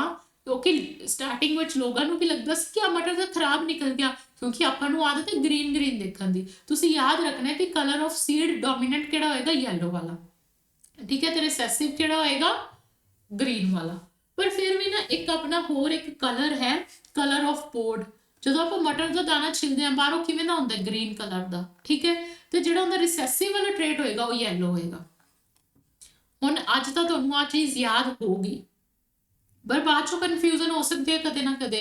ਤਾਂ ਤੁਸੀਂ ਆ ਚੀਜ਼ ਯਾਦ ਰੱਖਣੀ ਹੈ ਕਿ ਜਿਹੜਾ ਆਪਣਾ ਕਲਰ ਆਫ ਪੋਡ ਹੈ, ਕਲਰ ਆਫ ਪੋਡ ਹੈ ਮਤਲਬ ਪੋਡ ਕਲਰ। ਪੋਡ ਕਲਰ ਨਾਲ ਤੁਸੀਂ ਟ੍ਰਿਕ ਯਾਦ ਰੱਖਣੀ ਹੈ, ਪੀਜੀ। ਪੀਜੀ ਟ੍ਰਿਕ ਯਾਦ ਰੱਖ ਲਈ। ਪੀਜੀ ਮਤਲਬ ਆਪਣਾ ਪੇਇੰਗ ਗੈਸਟ ਵਾਲਾ ਪੀਜੀ। ਪੀ ਦਾ ਮਤਲਬ ਕੀ ਹੈ, ਜਿਹੜਾ ਆਪਣਾ ਪੋਡ ਕਲਰ ਹੋਏਗਾ, ਜਿਹੜਾ ਪੋਡ ਕਲਰ ਹੋਏਗਾ ਉਹ ਕਿਹੜਾ ਹੋਏਗਾ, ਗ੍ਰੀਨ। ਗ੍ਰੀਨ ਕਿਹੜਾ ਹੋਏਗਾ, ਡੋਮੀਨੈਂਟ। ਰਿਸੈਸਿਵ ਕਿਹੜਾ ਹੋਏਗਾ, ਯੈਲੋ। ਰਿਸੈਸਿਵ ਕਿਹੜਾ ਹੋਏਗਾ, ਯੈਲੋ ਵਾਲਾ, ਠੀਕ ਹੈ। ਤੇ ਜਿਹੜਾ ਫਿਰ ਮੰਨ ਲਓ ਤੁਹਾਡੇ ਕੋਲ ਸੀਡ ਕਲਰ ਪੁੱਛਿਆ ਜਾਏ, ਤੇ ਸੀਡ ਕਲਰ ਦਾ ਕੀ ਹੋਏਗਾ, ਉਲਟਾ ਹਿਸਾਬ। ਸੀਡ ਕਲਰ ਦਾ ਕੀ ਹੋਏਗਾ, ਜਦੋਂ ਤੁਸੀਂ ਪੀਜੀ ਟ੍ਰਿਕ ਯਾਦ ਕਰ ਲਈ ਤਾਂ ਉਸ ਤੋਂ ਰਿਵਰਸ ਹੀ ਕਰਨਾ ਹੈ। ਤੇ ਸੀਡ ਕਲਰ ਕਿਹੜਾ ਹੋਏਗਾ, ਡੋਮੀਨੈਂਟ ਵਾਲਾ, ਯੈਲੋ। ਸੀਡ ਕਲਰ ਕਿਹੜਾ ਡੋਮੀਨੈਂਟ ਹੋਏਗਾ, ਯੈਲੋ। ਤੇ ਰਿਸੈਸਿਵ ਕਿਹੜਾ ਹੋਏਗਾ, ਰਿਸੈਸਿਵ ਹੋਏਗਾ ਗ੍ਰੀਨ ਵਾਲਾ seed colour. I think I am very clear till this. ਸਾਰੀ ਚੀਜ਼ਾਂ ਤੁਹਾਨੂੰ ਚੰਗੀ ਤਰ੍ਹਾਂ ਸਮਝ ਆਈਆਂ। ਉਸ ਤੋਂ ਬਾਅਦ ਆਪਾਂ ਜੇ ਗੱਲ ਕਰੀਏ ਪੋਡ ਸ਼ੇਪ ਦੀ, ਪੋਡ ਸ਼ੇਪ ਇੱਕ ਤਾਂ ਫੁੱਲ ਹੋ ਸਕਦੀ ਹੈ ਤੇ ਇੱਕ ਕੀ ਹੋ ਸਕਦੀ ਹੈ, ਫਲੈਟ ਜਾਂ ਕਨਸਟ੍ਰਿਕਟਿਡ। ਕਨਸਟ੍ਰਿਕਟਿਡ ਕਿਵੇਂ, ਮਤਲਬ ਕਿ ਐਵੇਂ ਐਵੇਂ ਐਵੇਂ ਐਵੇਂ ਵੇਵੀ ਜੀ ਹੁੰਦੀ ਹੈ, ਉਹਨੂੰ ਆਪਾਂ ਕੀ ਕਵਾਂਗੇ, ਫਲੈਟ ਜਾਂ ਕਨਸਟ੍ਰਿਕਟਿਡ ਪੋਡ ਸ਼ੇਪ ਹੈ। ਤੇ ਫੁੱਲ ਦੀ ਜਗ੍ਹਾ ਤੇ ਇੱਕ ਹੋਰ ਵੀ ਵਰਡ ਯੂਜ਼ ਹੁੰਦਾ ਹੈ। ਫੁੱਲ ਦੀ ਜਗ੍ਹਾ ਤੇ ਜਿਹੜਾ ਇੱਕ ਹੋਰ ਵਰਡ ਯੂਜ਼ ਹੁੰਦਾ ਉਹਨੂੰ ਆਪਾਂ ਕਹਿੰਦੇ ਆ ਇਨਫਲੇਟਿਡ। ਹੋਰ ਕਿਹੜਾ ਵਰਡ ਯੂਜ਼ ਹੋ ਸਕਦਾ ਫੁੱਲ ਦੀ ਜਗ੍ਹਾ ਤੇ, ਇਨਫਲੇਟਿਡ ਵਰਡ। ਪੋਡ ਸ਼ੇਪ ਕਿਸ ਤਰ੍ਹਾਂ ਦੀ ਹੋਏਗੀ, ਜਾਂ ਤਾਂ ਫੁੱਲ ਹੋਏਗੀ ਜਾਂ ਇਨਫਲੇਟਿਡ, ਠੀਕ ਹੈ। ਇਹ ਆਪਣਾ ਹੋ ਗਿਆ ਡੋਮੀਨੈਂਟ ਵਾਲਾ। ਤੇ ਰਿਸੈਸਿਵ ਟ੍ਰੇਟ ਕਿਹੜਾ, pod the shape the, I am very sorry, pod the shape the flat ਜਾਂ ਕੰਸਟ੍ਰਿਕਟਿਡ, ਫਲੈਟ ਜਾਂ ਕੰਸਟ੍ਰਿਕਟਿਡ। ਜਿਹੜੀ ਪਲਾਂਟ ਹਾਈਟ ਹੈ, ਪਲਾਂਟ ਹਾਈਟ ਜਾਂ ਕਿਧਰੇ ਤੁਹਾਨੂੰ ਸਟੈਮ ਹਾਈਟ ਵੀ ਲਿਖੀ ਹੋਈ ਮਿਲ ਸਕਦੀ ਹੈ। ਪਲਾਂਟ ਹਾਈਟ ਜਾਂ ਸਟੈਮ ਹਾਈਟ ਜਿਹੜੀ ਹੈ ਆਪਣੀ, ਉਹ ਟੌਲ ਵਾਲਾ ਡੋਮੀਨੈਂਟ ਹੈ। ਤੇ ਦੂਸਰਾ ਇੱਥੇ ਕੀ ਲਿਖਿਆ ਹੈ, ਸ਼ਾਰਟ ਲਿਖਿਆ ਹੈ। ਵੈਸੇ ਤੁਸੀਂ ਕੀ ਯੂਜ਼ ਕਰਦੇ ਆਪਾਂ ਜਨਰਲੀ ਵਰਡ ਡਵਾਰਫ। ਫਿਰ ਉਸ ਤੋਂ ਬਾਅਦ ਆ ਜਾਂਦੀ ਹੈ ਫਲਾਰ ਦੀ ਪੋਜੀਸ਼ਨ ਦੀ ਗੱਲ। ਫਲਾਰ ਕੀ ਹੋ ਸਕਦਾ ਹੈ, ਐਟ ਦ ਲੀਫ ਜੰਕਸ਼ਨ, ਠੀਕ ਹੈ। ਐਟ ਦ ਲੀਫ ਜੰਕਸ਼ਨਸ ਹੋ ਸਕਦਾ ਹੈ ਜਾਂ at the tips of branches ਹੋ ਸਕਦਾ ਹੈ। At the tips of branches ਨੂੰ ਆਪਾਂ ਕੀ ਕਹਿੰਦੇ ਆ, at the tips of branches ਨੂੰ ਆਪਾਂ ਕਹਿੰਦੇ ਆ ਕਿਹੜੀ ਪੋਜੀਸ਼ਨ ਤੇ ਹੈ, ਐਕਸੀਅਲ ਪੋਜੀਸ਼ਨ ਤੇ। ਮਤਲਬ ਕਿ ਐਵੇਂ ਕੋਈ ਫਲਾਰ ਹੈ ਤੇ ਸਿਰਫ ਟਿਪ ਤੇ ਐਵੇਂ ਫਲਾਰ ਪ੍ਰੈਜ਼ੈਂਟ ਹੈ, ਠੀਕ ਹੈ। ਤੇ ਜੇ ਉਹ ਐਵੇਂ ਪ੍ਰੈਜ਼ੈਂਟ ਹੋਏ, ਜਿਹੜਾ ਕਿ ਬ੍ਰਾਂਚਿਸ ਤੇ ਪ੍ਰੈਜ਼ੈਂਟ ਹੈ, ਹਰ ਜਗ੍ਹਾ ਤੇ ਐਵੇਂ ਫਲਾਰ ਖਿਲਿਆ ਹੋਇਆ ਹੈ, ਇਹਨੂੰ ਆਪਾਂ ਕੀ ਕਵਾਂਗੇ, ਐਸ ਪੋਜੀਸ਼ਨ ਨੂੰ ਆਪਾਂ ਕੀ ਕਵਾਂਗੇ,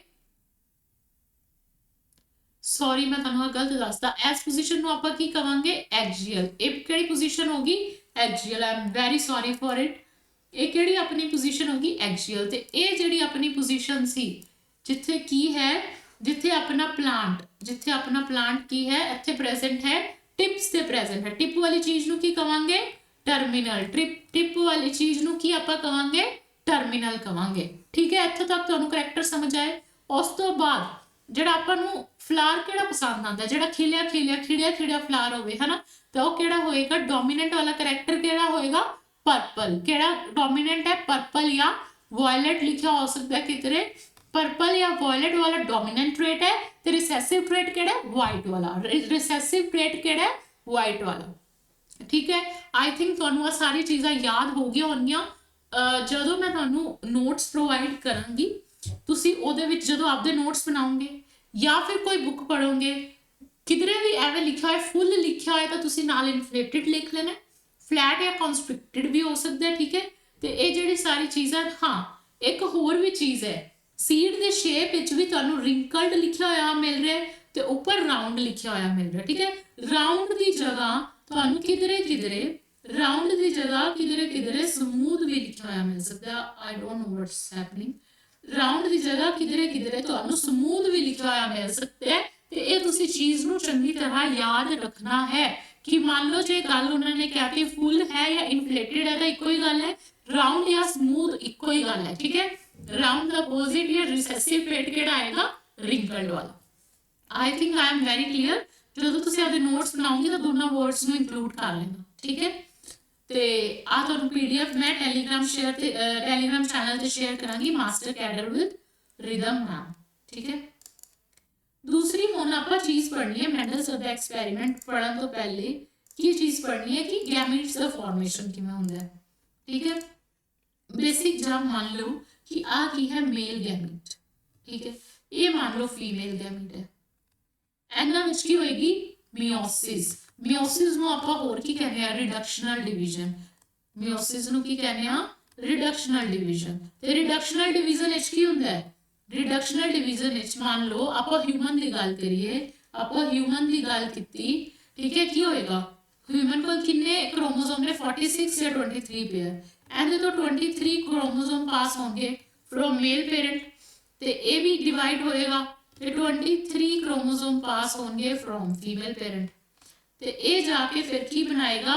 ਇੱਥੋਂ ਮੇਲ ਪੇਰੈਂਟ ਤੋਂ ਆਏ, ਇੱਥੋਂ ਫੀਮੇਲ ਪੇਰੈਂਟ ਤੋਂ ਆਏ ਤੇ ਜਾ ਕੇ ਬਣਾਏਗਾ ਇੱਕ ਜ਼ਾਈਗੋਟ। ਕੀ ਬਣਾਏਗਾ? ਜ਼ਾਈਗੋਟ, ਠੀਕ ਹੈ। ਦੋ ਗੈਮੀਟਸ ਮੇਲ ਤੋਂ ਆਏਗਾ, ਫੀਮੇਲ ਤੋਂ ਆਏਗਾ, ਫਿਰ ਉਹਦੀ ਕੀ ਬਣੇਗੀ?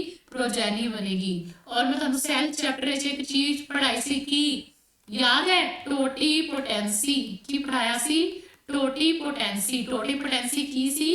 ਕਿ life starts from a single cell ਤੇ ਸਿੰਗਲ ਸੈਲ ਤੋਂ ਕੀ ਬਣਦਾ ਹੈ? ਸਿੰਗਲ ਸੈਲ ਤੋਂ ਬਣਦਾ ਉਹਦੇ ਵਿੱਚ complete ਆਰਗੈਨਿਜ਼ਮ। So the formation of complete organism from a single cell called zygote is also known as totipotency। ਉਹਨੂੰ ਆਪਾਂ ਕੀ ਕਵਾਂਗੇ? ਟੋਟੀਪੋਟੈਂਸੀ। ਇਹ ਸੀ ਆਪਣਾ ਬੇਸਿਕ ਜਾਂ ਫਾਰਮੇਸ਼ਨ ਆਫ ਗੈਮੀਟਸ। ਇਹ ਕੀ ਸੀ? ਆਪਣਾ ਫਾਰਮੇਸ਼ਨ ਆਫ ਗੈਮੀਟਸ। ਕਲੀਅਰ ਹੋਇਆ ਸਾਰਿਆਂ ਨੂੰ? ਤੁਹਾਨੂੰ ਮੈਂ ਦੇਖੋ ਪਿਛਲੀਆਂ ਚੀਜ਼ਾਂ ਵੀ ਜਿਹੜੀ ਜਿੱਥੇ ਆ ਸਕਦੀ ਹੈ ਨਾ ਉੱਥੇ ਮੈਂ ਤੁਹਾਨੂੰ ਯਾਦ ਕਰਵਾਉਂਦੀ ਜਾਂਦੀ ਹਾਂ, ਠੀਕ ਹੈ।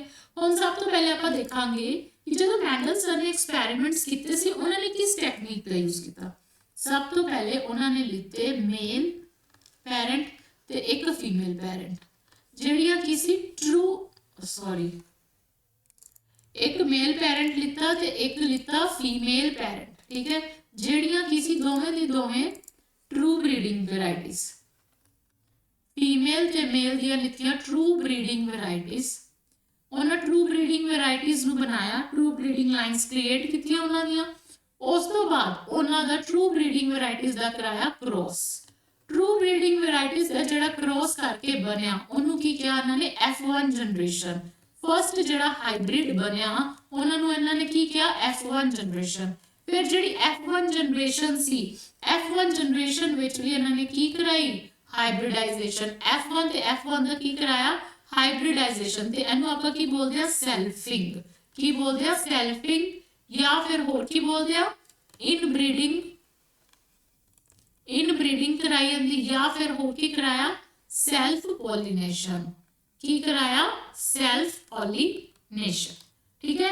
ਸੈਲਫਿੰਗ, ਇਨਬਰੀਡਿੰਗ, ਸੈਲਫ ਪੋਲੀਨੇਸ਼ਨ ਇੱਕੋ ਹੀ ਗੱਲ ਹੈ ਕਿ ਇੱਕ ਜਨਰੇਸ਼ਨ ਦੀ ਜਿਹੜੀ ਸਪੀਸ਼ੀਜ਼ ਨੇ ਉਹਨਾਂ ਵਿੱਚ ਕੀ ਕਰਾਇਆ? ਸੈਲਫਿੰਗ ਕਰਾਈ। ਜਿਹੜੀ ਸੈਲਫਿੰਗ ਦੀ ਟੈਕਨੀਕ ਕਿਵੇਂ ਕਰਵਾਈ ਹੈ ਉਹ ਵੀ ਆਪਾਂ ਵੇਖਾਂਗੇ। ਉਸ ਤੋਂ ਬਾਅਦ ਜਿਹੜੀ ਇਸ ਤੋਂ ਬਾਅਦ F2 ਜਨਰੇਸ਼ਨ ਬਣੀ, ਇਸ ਤੋਂ ਬਾਅਦ ਕੀ ਬਣੀ?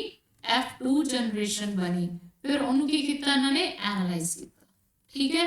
ਫਿਰ ਉਸ ਤੋਂ ਬਾਅਦ ਕੀ ਬਣੀ? F2 ਜਨਰੇਸ਼ਨ ਬਣ ਗਈ। ਆਈ think I am very clear. True breeding varieties ਬਣਾਈਆਂ। ਫਿਰ ਜਿਹੜੇ ਟਰੂ ਬਰੀਡਿੰਗ ਵੈਰਾਈਟੀਜ਼ ਵਾਲੇ ਮੇਲ ਤੇ ਫੀਮੇਲ ਸੀ ਉਹਨਾਂ ਦਾ ਕ੍ਰੋਸ ਕਰਾਇਆ। ਕ੍ਰੋਸ ਕਰਾ ਕੇ ਹਾਈਬ੍ਰਿਡਾਈਜੇਸ਼ਨ ਕਰਾ ਕੇ ਆਪਣੇ ਕੋਲ ਇੱਕ ਹਾਈਬ੍ਰਿਡ ਬਣਿਆ ਜਿਹੜਾ ਕੀ ਬਣਿਆ? F1 ਜਨਰੇਸ਼ਨ ਦਾ ਬਣਿਆ।